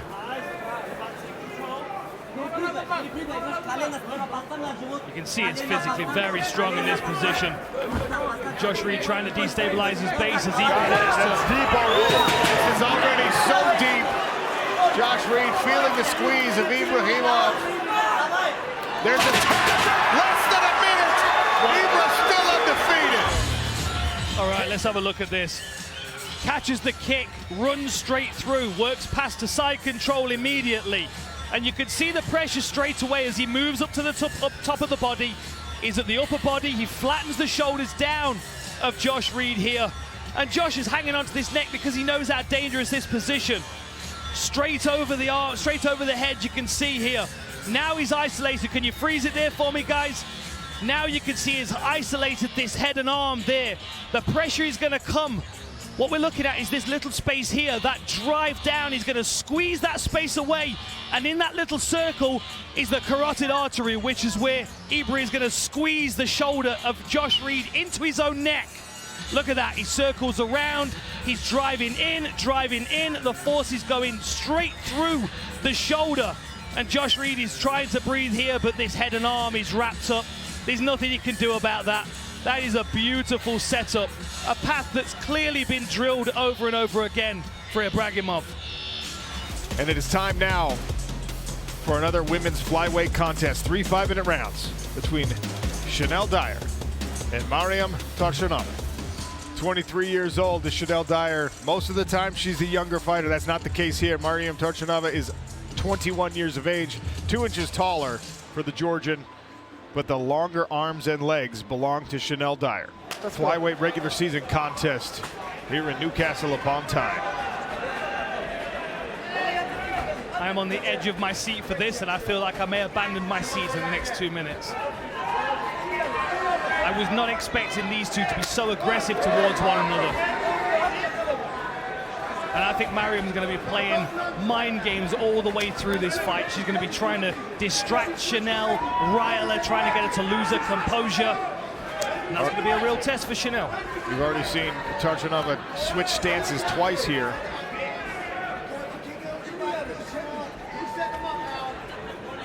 Chanel trying to work behind the jab. Valentina 𝗘𝗨𝗥𝗢𝗣𝗘, victorious earlier tonight, will face the winner of this fight in Glasgow, Scotland on September 28th. It's great movement there by Dyer. Move away from the fence. Not allowing 𝗘𝗏𝗏𝗏. Beautiful push kick there. There's that Muay Thai teep. Stabs into the midsection.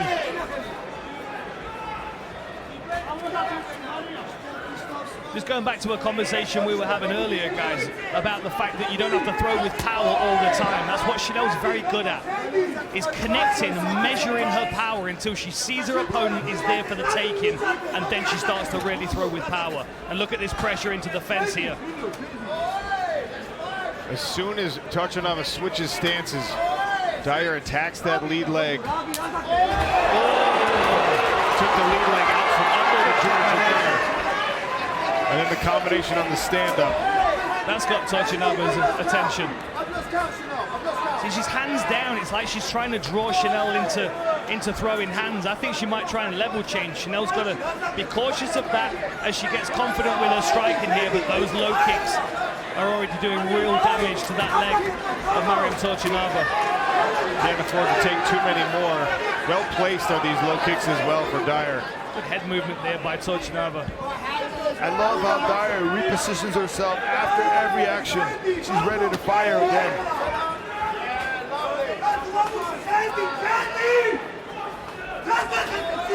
Nice teep again, good steady pressure. She's so good with teep. 𝗘𝗘𝗥𝗣𝗑 looking serious for the first time this week. Oh, now she's trying to clinch. Good frame by Chanel, good footwork. Beautiful job there again.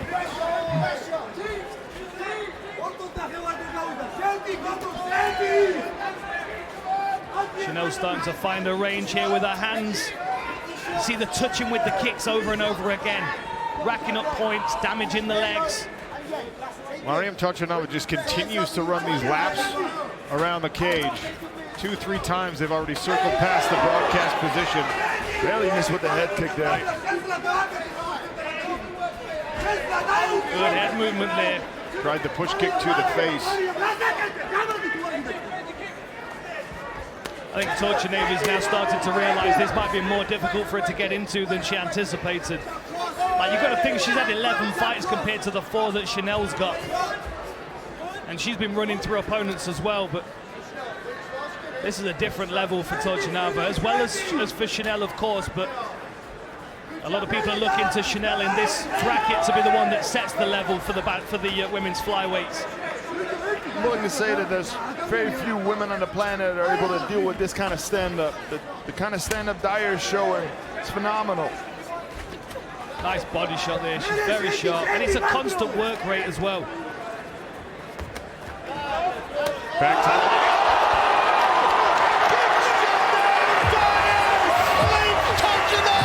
with the perfect head kick. Let's have a look at this. Goes to the body. 𝗘𝗘𝗥𝗣𝗑, hands down, bam! She was expecting the shot to the body. Beautiful work. Let me get my telestrator out. tail of the tape here. Lewis McGrillen, 23 years of age. Zaharovs is 26. Both men 5 feet 6 inches tall. Both men weighed in very close to that limit. Slight reach advantage on arms and legs belonging to the Latvian fighter. Zaharovs is in the white. Don't blink. McGrillen is in the black.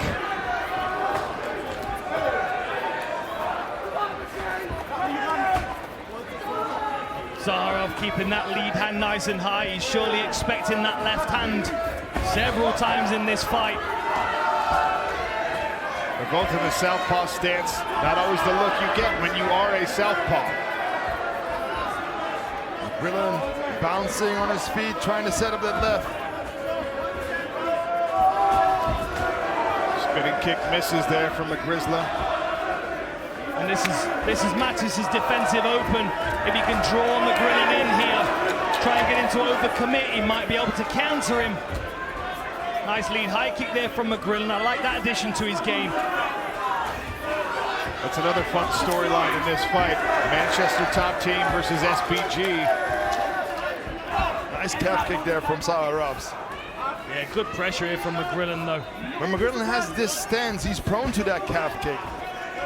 Could be a really good weapon for Zaharovs in this fight. Zaharovs tests that high kick. He's done it a couple of times. So far, not able to dial it in just yet. Nice work by McGrillen to avoid the second calf kick.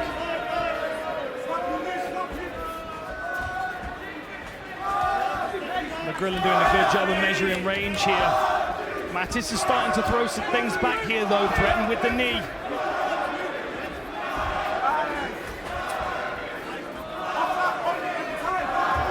Can't land it there. Now a leg change and a takedown. Can Zaharovs keep McGrillen on the ground? The answer for now is no. Good clinch here and a couple of knees. Nice scramble there. Good work by McGrillen, clearly showing his improved scrambling ability. Takedown defense. Straight in with the whiz and back to his feet.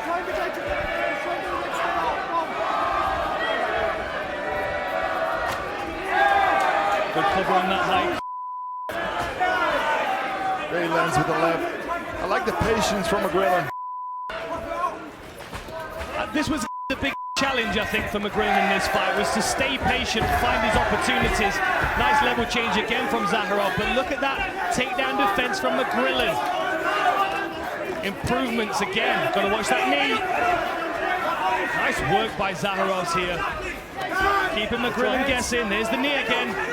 Good duck under there from McGrillen. McGrillen's got to find another strategy when he's trying to back out of that clinch. Can't extend himself and eat those knees. 2 minutes left in round number 1.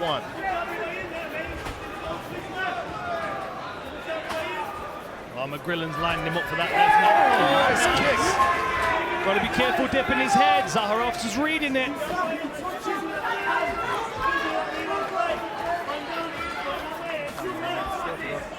Good footwork here by Zaharovs. He's just not holding still, not allowing McGrillen to set him for that left hand. Anytime he stands still, he's going to be in danger. But if he keeps moving, he's going to make it difficult for McGrillen to line him up, and he can keep picking at him on the way. Oh!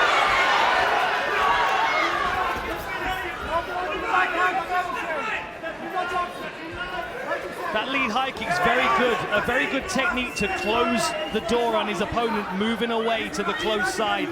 You can see Zaharov is moving along the fence towards Zaharov's left. Level change again.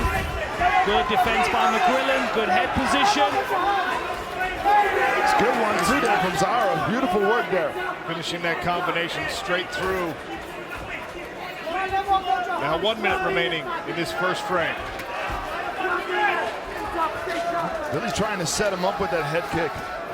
Planting his feet right after, trying to land that big left. There's the power.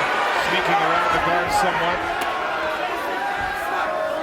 And again, there's a perfect illustration of what Dan Hardy's talking about, interrupting that motion left with the kick. What an exchange of footballs there. What a clash. McGrillen looking far more composed than he has in previous fights. When you've got that touch of death in your left hand, the tendency is to throw it too much. And this is something that Zaharov's talked about in the face-off and all the way through this week. You're just a left hand, you've just a left hand. It was almost on McGrillen to show him other things. But the left hand is such a tempting weapon given the fact that he's so effective with it. Nice calf kick again by Zaharov. He landed forward out and also to the left. Here we are in round number 2. Clash there early in this round in an already furious pace. We'll check in with Big John McCarthy on how he scored round number 1. Big John, what do you have?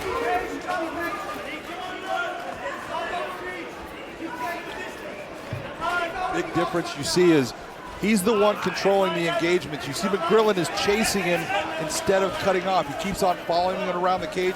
He needs to cut off that movement, let him move into his power and then attack. Always great to hear from Big John. Finally, the McGrillen left hand landed partially on Mate Zaharovs.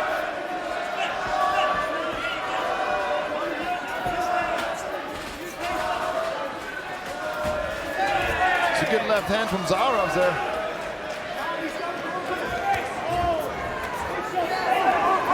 Heavy kicking game here from Zaharovs, we can see on the stats. McGrillen really throwing a lot of arm strikes, but having just as much success as Zaharovs, but the leg strike, 17-2. Something McGrillen could potentially invest in to start moving the fight in his direction. He's so focused on the left hand. Nice shot to the body there, though. Maybe that opens up the headshot. Nice duck on her. Good combination from McGrillen, but good head movement by Zaharovs. And that's what Zaharov said in a lot of that trash talking. You're not going to be able to hit me.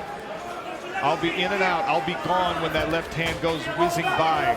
And that has been mostly the story of that particular attack from McGrillen. Zaharov's incredibly elusive here through the first 7 minutes of this fight. There's a good knee again from Zaharovs. Oh, cracking right hand, caught him in the eye. Zaharov's hurt by that left hook. Chasing the takedown. Front headlock.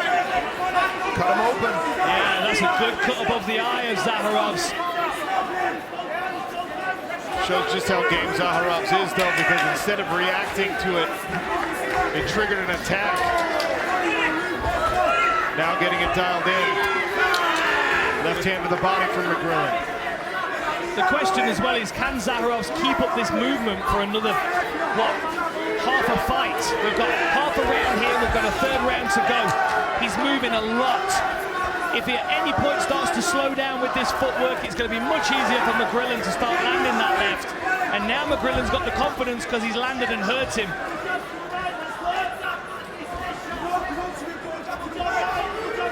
Trying to get McGrillen to double jab to force Zaharov towards the left hand. Good combination again there from Matisse. Good left hand landed again. Zaharovs is fighting a really good fight. Looks to me like McGrillen's got a small cut above his eye as well. Yeah, left eye for McGrillen, right eye for Zaharovs. Man, McGrillen's a marauder. He just takes a shot, keeps moving forward. It's a good jab there. Good work just out of range there from McGrillen. Zaharov's got to be really careful to not overextend on those combinations. Catch himself off balance. McGrillen takes it back. Good duck under there from McGrillen.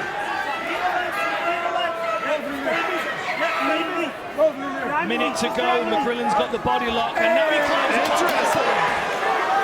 Clever use of the barrier there to elevate himself.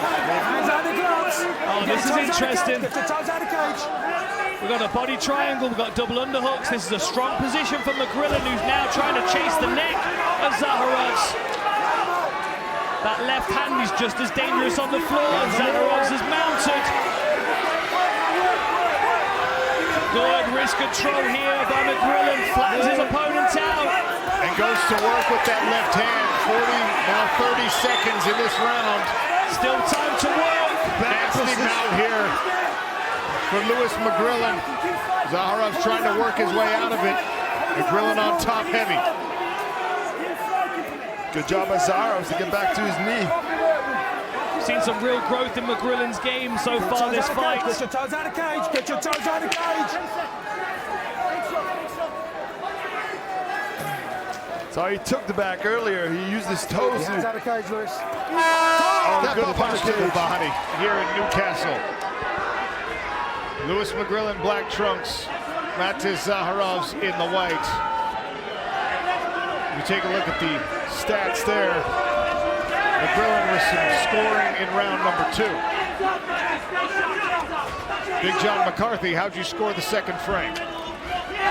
Yeah, you said it exactly right, Sean. McGrillen did some great work when he jumped up, got that body triangle, and he used strikes to do damage. I thought it was a great round for him. I have an even fight going into this last round. Potentially a round apiece. Could this be the decider? Right now, McGrillen the aggressor in round number 3. Zaharov's trying to chop at that low leg again. But you've noticed now that McGrillen's seeing the kick coming and he's lifting his leg up so that the calf kick rides underneath. Yes, it's making contact, but the leg's not planted with the floor, which means that the calf is not eating the brunt of the force of the kick. And this is a better direction for McGrillen. If he can use that jab to force Matisse towards the left hand, it's going to be easier to land. There it is again. Matisse Zaharovs has had some success with that 1-2, but now McGrillen, looking perhaps a little bit fresher, is making him overextend. The timing on that single, can he finish it? Great job by Zaharovs. Good defense here. McGrillen not conceding. McGrillen really showing some improvement with his wrestling and his grappling. McGrillen looks like the fresher fighter. It's a testament to the knowledge that he knew he was missing in his last fight. Willing to go back, work on the things that cost him the decision loss last time out in December. Lewis McGrillen clearly working on the grappling, working on the gas tank. Both of those proved to be his downfall in his last fight.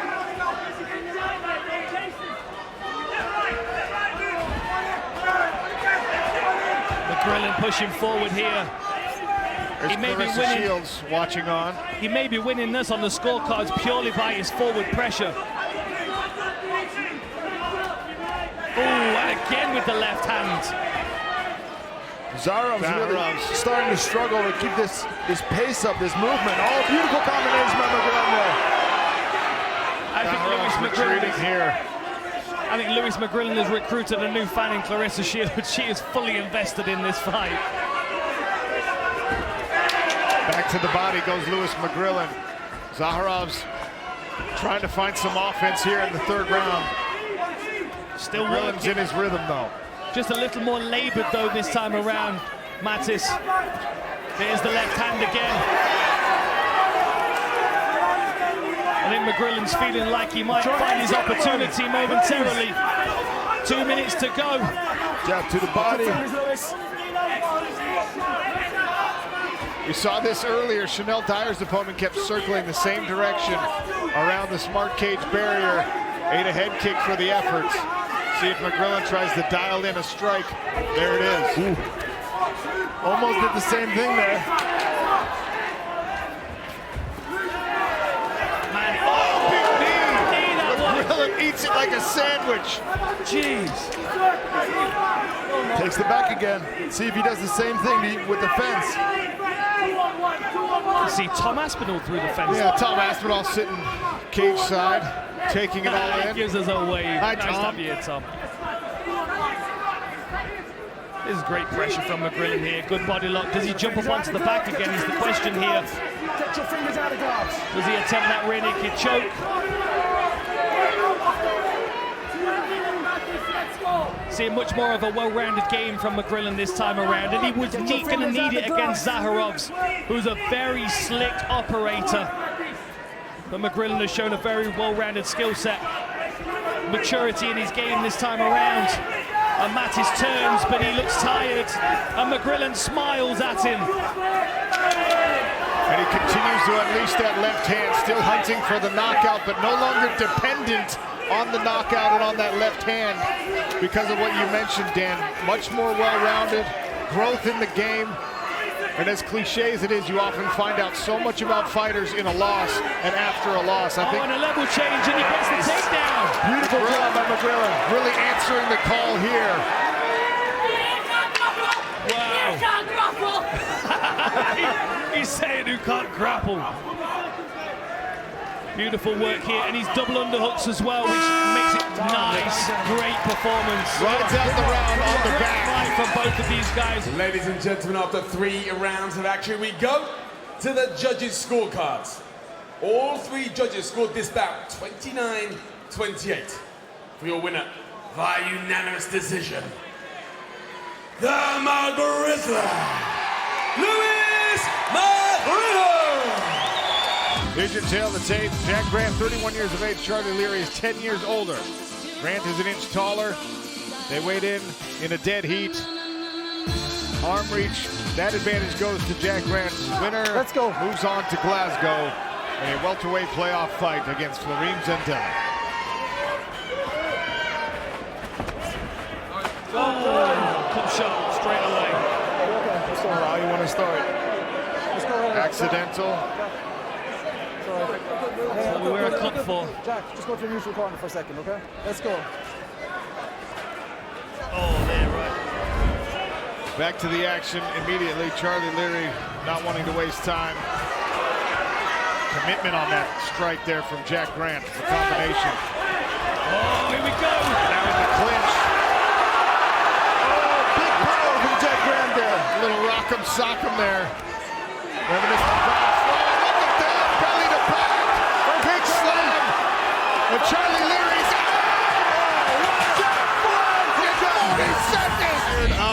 that performance. What does he want then?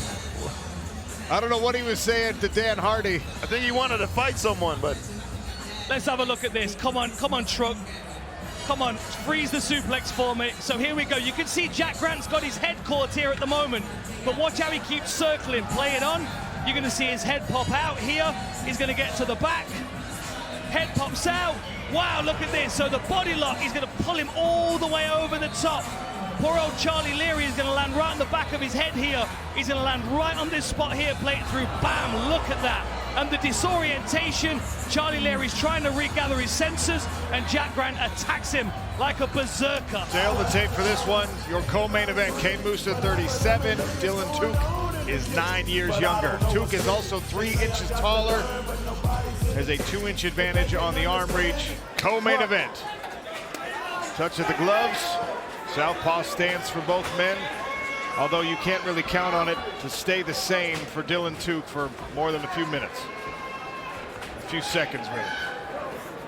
So the challenge for Kane Musa here is to take the space away from Dylan Tuke without walking onto any of these really dangerous shots that he's got. He's been very, very good at sniping with that rear hand as he's moving away.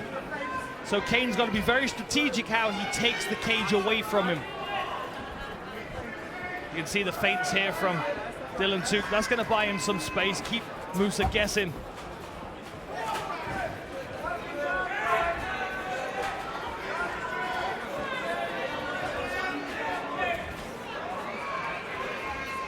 Man, it feels tense in here right now. I was going to say Dylan Tuke can do this all day, but he does do this all day.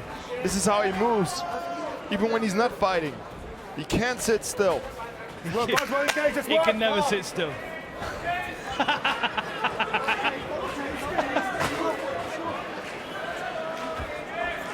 Dylan Tuke talking to the referee. Never a great idea, if we're being honest. That was a good low kick by Musa. You can already see the redness on that lead leg of Dylan Tuke.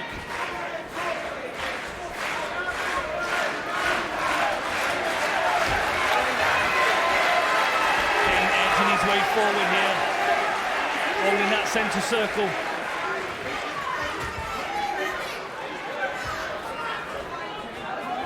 And despite the experience advantage for Kane Musa here, you can guarantee he's just never fought anyone who is quite like Dylan Tuke, who moves quite like Dylan Tuke does, who talks to you, to the referee, to his own corner, to whomever during a fight like Dylan Tuke. Even for a very experienced veteran who's fought in Bellator, fought at a high level, it's a new look for somebody like Kane Musa.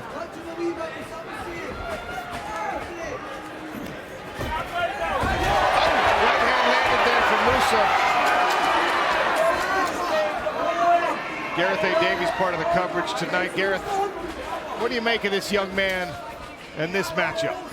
Well, I'm going to talk about the young man who's 38 right now, the very special Kane Musa, who is one of the stories of transformation which makes this sport and sport itself and human life so compelling. We've been talking in the last couple of days, believe it or not, about him. He knows in some ways that he's a target for all the young fighters at his age, but he's been embracing the universe without me getting too hippie about this and just letting things come to him. And he's already looked very good tonight. His corner, yelling beside me, are saying, walk him down carefully, which he's doing at the moment. And I think he's dominating this round. And he's a very special guy, Kane, as you all know. We know he was in gangland Manchester for a long time. He lost a lot of his life to prison, but he is one of the reasons that people are on his side tonight, because he's a folkloric figure. Back to you guys. Thank you, Gareth. Kane has had a couple moments here in the first round, but the movement of Dylan Tuke, and there's a lead hook from Tuke, We have to engage, boys. really just confuses a lot of this. Referee calling for more engagement. Tuke plays this game. We saw him do it in Dublin as well. He plays this game to the point where his opponents start to get frustrated. He waits it out, and then they start to come crashing forward, and that's where he capitalizes. This is where Musa's got to use that patience, that maturity. He knows the game that Dylan Tuke is playing, and it's difficult to not get caught in, especially when the crowd and the referee start to get restless. If Kane can land like this in every round, though, he's winning the round. and then he can be patient. Well, that's Tuk needs to do something. That's exactly it, Stefan. As you said, when Tuk's moving and sniping like this, it puts a lot of pressure on him to. Oh! Beautiful timing. That was very nice. You see 𝗘𝗦 scrambling to the fence, helps him get back to his feet. Tuk tries a mat return. He's tangled with the legs. He's got the far side hook in. Now he goes for the near side. Beautiful. Drags 𝗘𝗦 down to the mat again. Kane was not thinking about a takedown at all. He really took his mind off it. Great timing by Tuk. Now Tuk relentless on this. Can he mount any offense significantly here to close out this round after 4 minutes of pure movement? But then you've got to think Tuk starts the next round knowing that he can take 𝗘𝗦 down and take his back. The referee keeps telling Dylan Tuk to engage. Dylan Tuk looks at him and says, no. How does a referee handle that? Man, to engage, you better have a reason for him having to engage the way you want. He gets to fight the way he wants. His penalty for not engaging is losing the fight. Thanks for the insight, Big John. It's just an odd approach. Unenviable task for the judges trying to figure out who won that first round or if anyone won the first round. We're 30 seconds into the second frame, and 𝗘𝗦 in the black trunks, Dylan Tuk's in the white.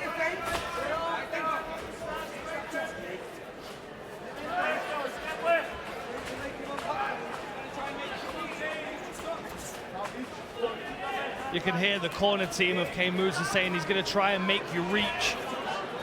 He's trying to draw 𝗘𝗦 in here. We're going to see him try and get this fight to the ground again. You can see 𝗬𝗠 starting to get impatient. He wants to get into a firefight here. Dylan Tuk's not going to play that game, though. Oh! It's the power by 𝗬𝗠.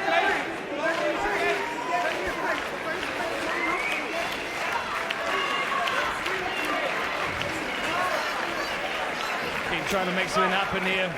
Rear kick from Dylan Tuk. 𝗬𝗠 switches to a southpaw stance again. I think we're going to see a level change here again from Tuk in a moment. Nice counter right hook as he peels off to the side. There it is. And this is where the strategy, as maddening as it is, becomes effective for Dylan Tuk, because 𝗬𝗠 feels like he's got to close the distance, got to engage, and he walks into a situation like this. The level change, the grappling, and in danger of being mounted here against the cage. Man, that's clever work by Tuk. And look how he's getting over the top of his opponent. He's like he's climbing to be above him. And now he's got that wrist control. Steps through, tries to take the back again. Very slick grappling from Dylan Tuk here. So smooth. Dylan Tuk to the back of 𝗘𝗦 with plenty of time, more than half a round to work here in the second frame. And this is where the trickiness of Dylan Tuk transitioned into his MMA game as well. You don't know exactly what he's thinking, what he's going to do next. And you can see him sneaking this arm underneath the neck of 𝗘𝗦 here. It's going to be difficult to finish it with the fence in his back, though. He's currently appealing to the referee that Kane's grabbing the glove, but now this is difficult because you can see the body triangle is sealed in the top position. Top arm. That means it's going to be difficult. Could be it. Means it's going to be difficult for Kane to get rid of this body lock because of that top lock here. You can see Kane now trying to scrape his way out to the side. Kane's going to scrape himself out into this direction, get his shoulders to the mat. If he can do that, if he can get that right elbow to the floor between him and Tuk, yes, he might open himself up for strikes, but at least Tuk would be off his back. At the moment, Dylan's doing a great job. He's got this double bind on the leg now. Kane's managed to free it. That body triangle is really the problem, though. You can see Kane trying to unlock it here with the legs. I think Dylan Tuk's going to bump up to top position here.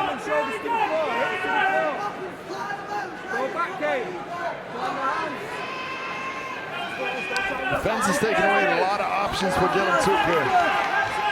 Man, he looks strong in this position. Floating on top of 𝗘𝗦 here. 60 seconds left in round number 2.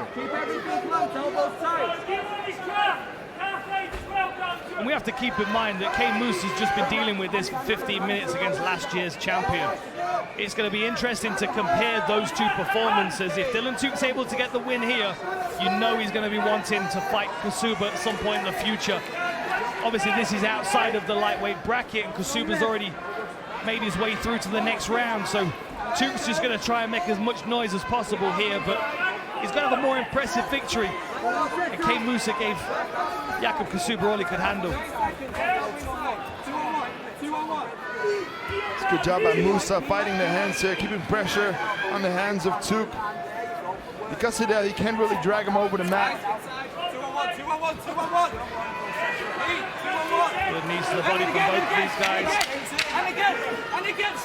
Musa off the fence now. Now he's pressuring. Great movement there by Tooke. Not a ton happened in round number 1, but 𝗘𝗨𝗥𝗢𝗣𝗅 did land a couple of strikes. They embraced to start this third frame. 5 more minutes. The coaching in the corner for Dylan Tooke was really less about what he needs to do and how he needs to do it. Get after him, everything you've got. They know that this is all hanging in the balance for 5 minutes. Tooke never holds still, and you can see it's difficult for 𝗘𝗨𝗥𝗢𝗣𝗅 to uncork any punches because he feels he's going to be swinging at air. Tooke's very elusive, very tricky. It's where Kane's trying to get a hold of him now. Might even be worth him taking the grappling initiative.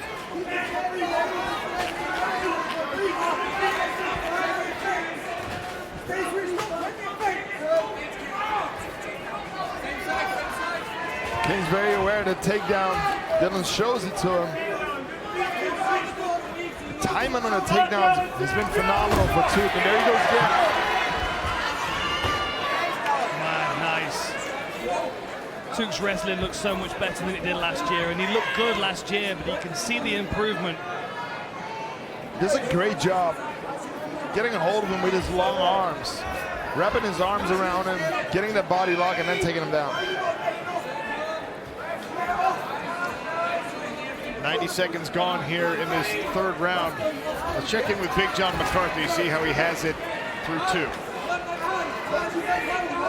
Well, through 2 rounds right now, it's either even or I have Tooke could be ahead. If it was on my scorecard, it's a 20-19, but right now Tooke is kind of taken over in the fight. He is using his grappling to give 𝗘𝗨𝗥𝗢𝗣𝗅 nothing but problems. Kane's trying for that one big shot.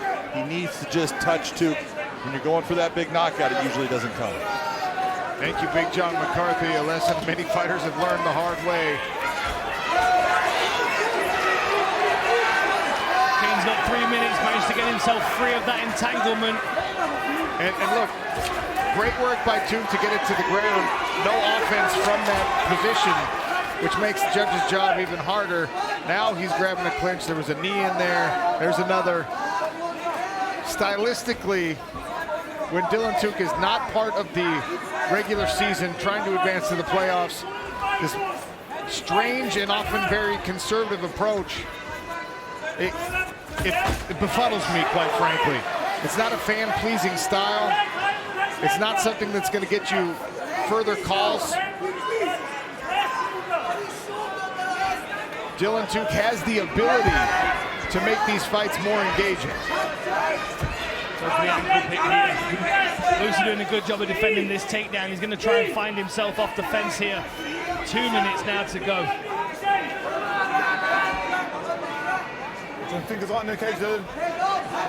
Stefan Struve, how are you coaching 𝗘𝗨𝗥𝗢𝗣𝗅 in these final 2 minutes? Well, you want his back off the fence, of course. You want him to turn around, but Tooke is relentless with the takedowns. He always grabs a hold of something. So it's really hard for Musa to create a break here and then land. Now he wanted the pressure, but every single time he's really added pressure, Tooke ducks under and goes back to the body lock, as he does here. It's going to be incredibly frustrating for 𝗘𝗨𝗥𝗢𝗣𝗅. Got us off, Kane. Don't hold us off. He's so tricky. Keep it clean. The way that Tooke flows from one thing to another, it's like it's very, very fluid. Makes it difficult to get any space. He's always in contact with his opponent, very sticky. Now Kane's sprawling out here. He's up against the fence. Going to be difficult to sprawl out here with the fence at his back. Deep breaths. Final minute of this fight.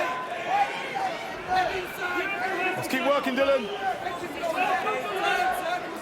45 seconds. Kane's got to turn him around. He's got to create distance. He's got to land something. Good knee there by 𝗘𝗨𝗥𝗢𝗣𝗘. He's losing the fight here. And you know Kane's going to let go in these last 30 seconds.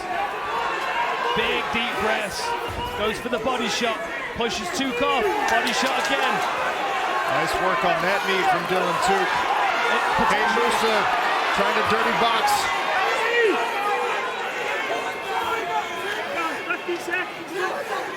If the end goal is to grip your opponent, then Dylan 𝗘𝗥𝗢's doing a phenomenal job of it. Best round so far for Kane Musa this. He's managed to land far more shots in this round than he did in the last two. Final bell of this fight. Ladies and gentlemen, after 3 rounds of incredible action, we go to the judges' scorecards. The judges scored this bout 29-28, 30-27, and 29-28. All for your winner by unanimous decision, Dylan 𝗘𝗏𝗏. Take a look at this main event tail of the tape. Savannah Marshall, 33 years of age. Mirela Vargas is 26. Savannah listed officially at 5 feet 11 inches tall. That makes her 3 inches taller than her opponent. Vargas came in a couple of pounds shy of the 160-pound catch weight limit. Vargas does have a slight reach advantage on the arms. We've got Tom Aspinall in her corner tonight. The jeopardy. Oh, and there's the inside leg kick. And the evasion of the knee. Savannah tests a right hand. That answers that question, Dan Hardy. Vargas and her camp attacking the legs early. Vargas going hard with the kick straight away. Shot to the system for Savannah, who finds her hands there. High kick attempt. And again the leg kicked out from under. Now a clinch. Vargas attempting some knees here. Part of that kickboxing background. Head outside on the single leg. Up and down she goes. Now we'll see what she's learned. Look at Claressa Shields watching on. She's been here. She knows what this is like. She could try and coach Savannah Marshall through this situation because it's exactly, Adam, what happened to her in her mixed martial arts debut. And tough, all 3 of Claressa's MMA fights have been, and now Savannah's going to find out what it's all about. But she said she wanted this. She wanted to test herself on the floor. Now, this is good work here by Savannah Marshall. This is smart work. Wow. Well done on the stand-up. Posted the head. The right hand landed. She's wobbled Vargas and then loses her own balance. Oh man, though, that punching power with those 4-ounce gloves. Hammering away is Savannah Marshall after the adversity on the ground. Going to the body with the left. This power is brilliant, guys, with that right hand. She'll look for the uppercut as well as she can. Vargas goes down to her face. Claressa Shields feels like this might be a foregone conclusion. She told us about the punching power, but smart work by Vargas. Ankle picks her way into a survival position here. Got to get her legs free here. Vargas is clinging on. Savannah's doing a good job of posting and creating space. Vargas is rocked here. Well done again by Savannah Marshall to work back to her feet, and there goes the right hand again.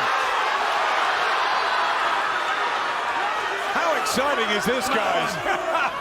Savannah now trying to work behind the jab, but she's hunting that straight right, and it lands. There's the hook, and now the boxing combinations. There's the body shot. Good takedown again. Savannah with the post on the head.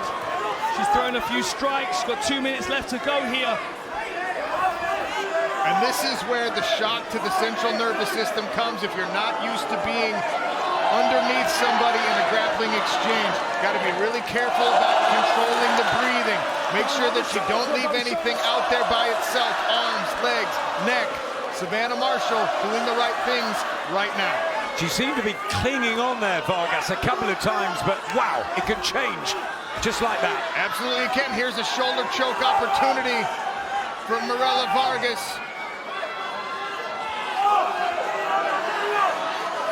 Savannah Marshall trying to buy herself some space. She's doing a good job of turning into her opponent. This is an awkward position.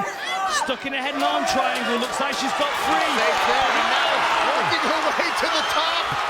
And maybe taking the back of Mirela Vargas. Instead, she shrugs it off and swings away again. Left hand landed there on the end of that combo. Vargas showing some good chin. There's the uppercut that Adams has been gesturing for this whole round.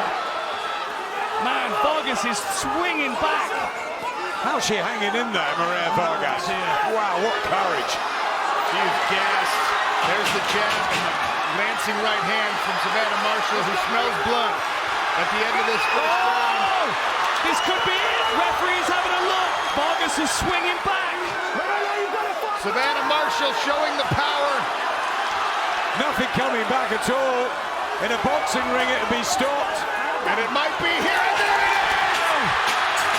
Savannah Marshall, TKO finish! And she was on the floor. She was so shy, she could hardly speak.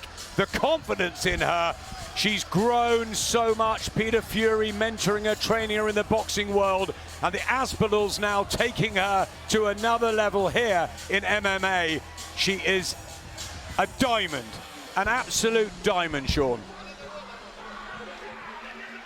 What's up, fight fans? I'm Paul Hughes. Subscribe now.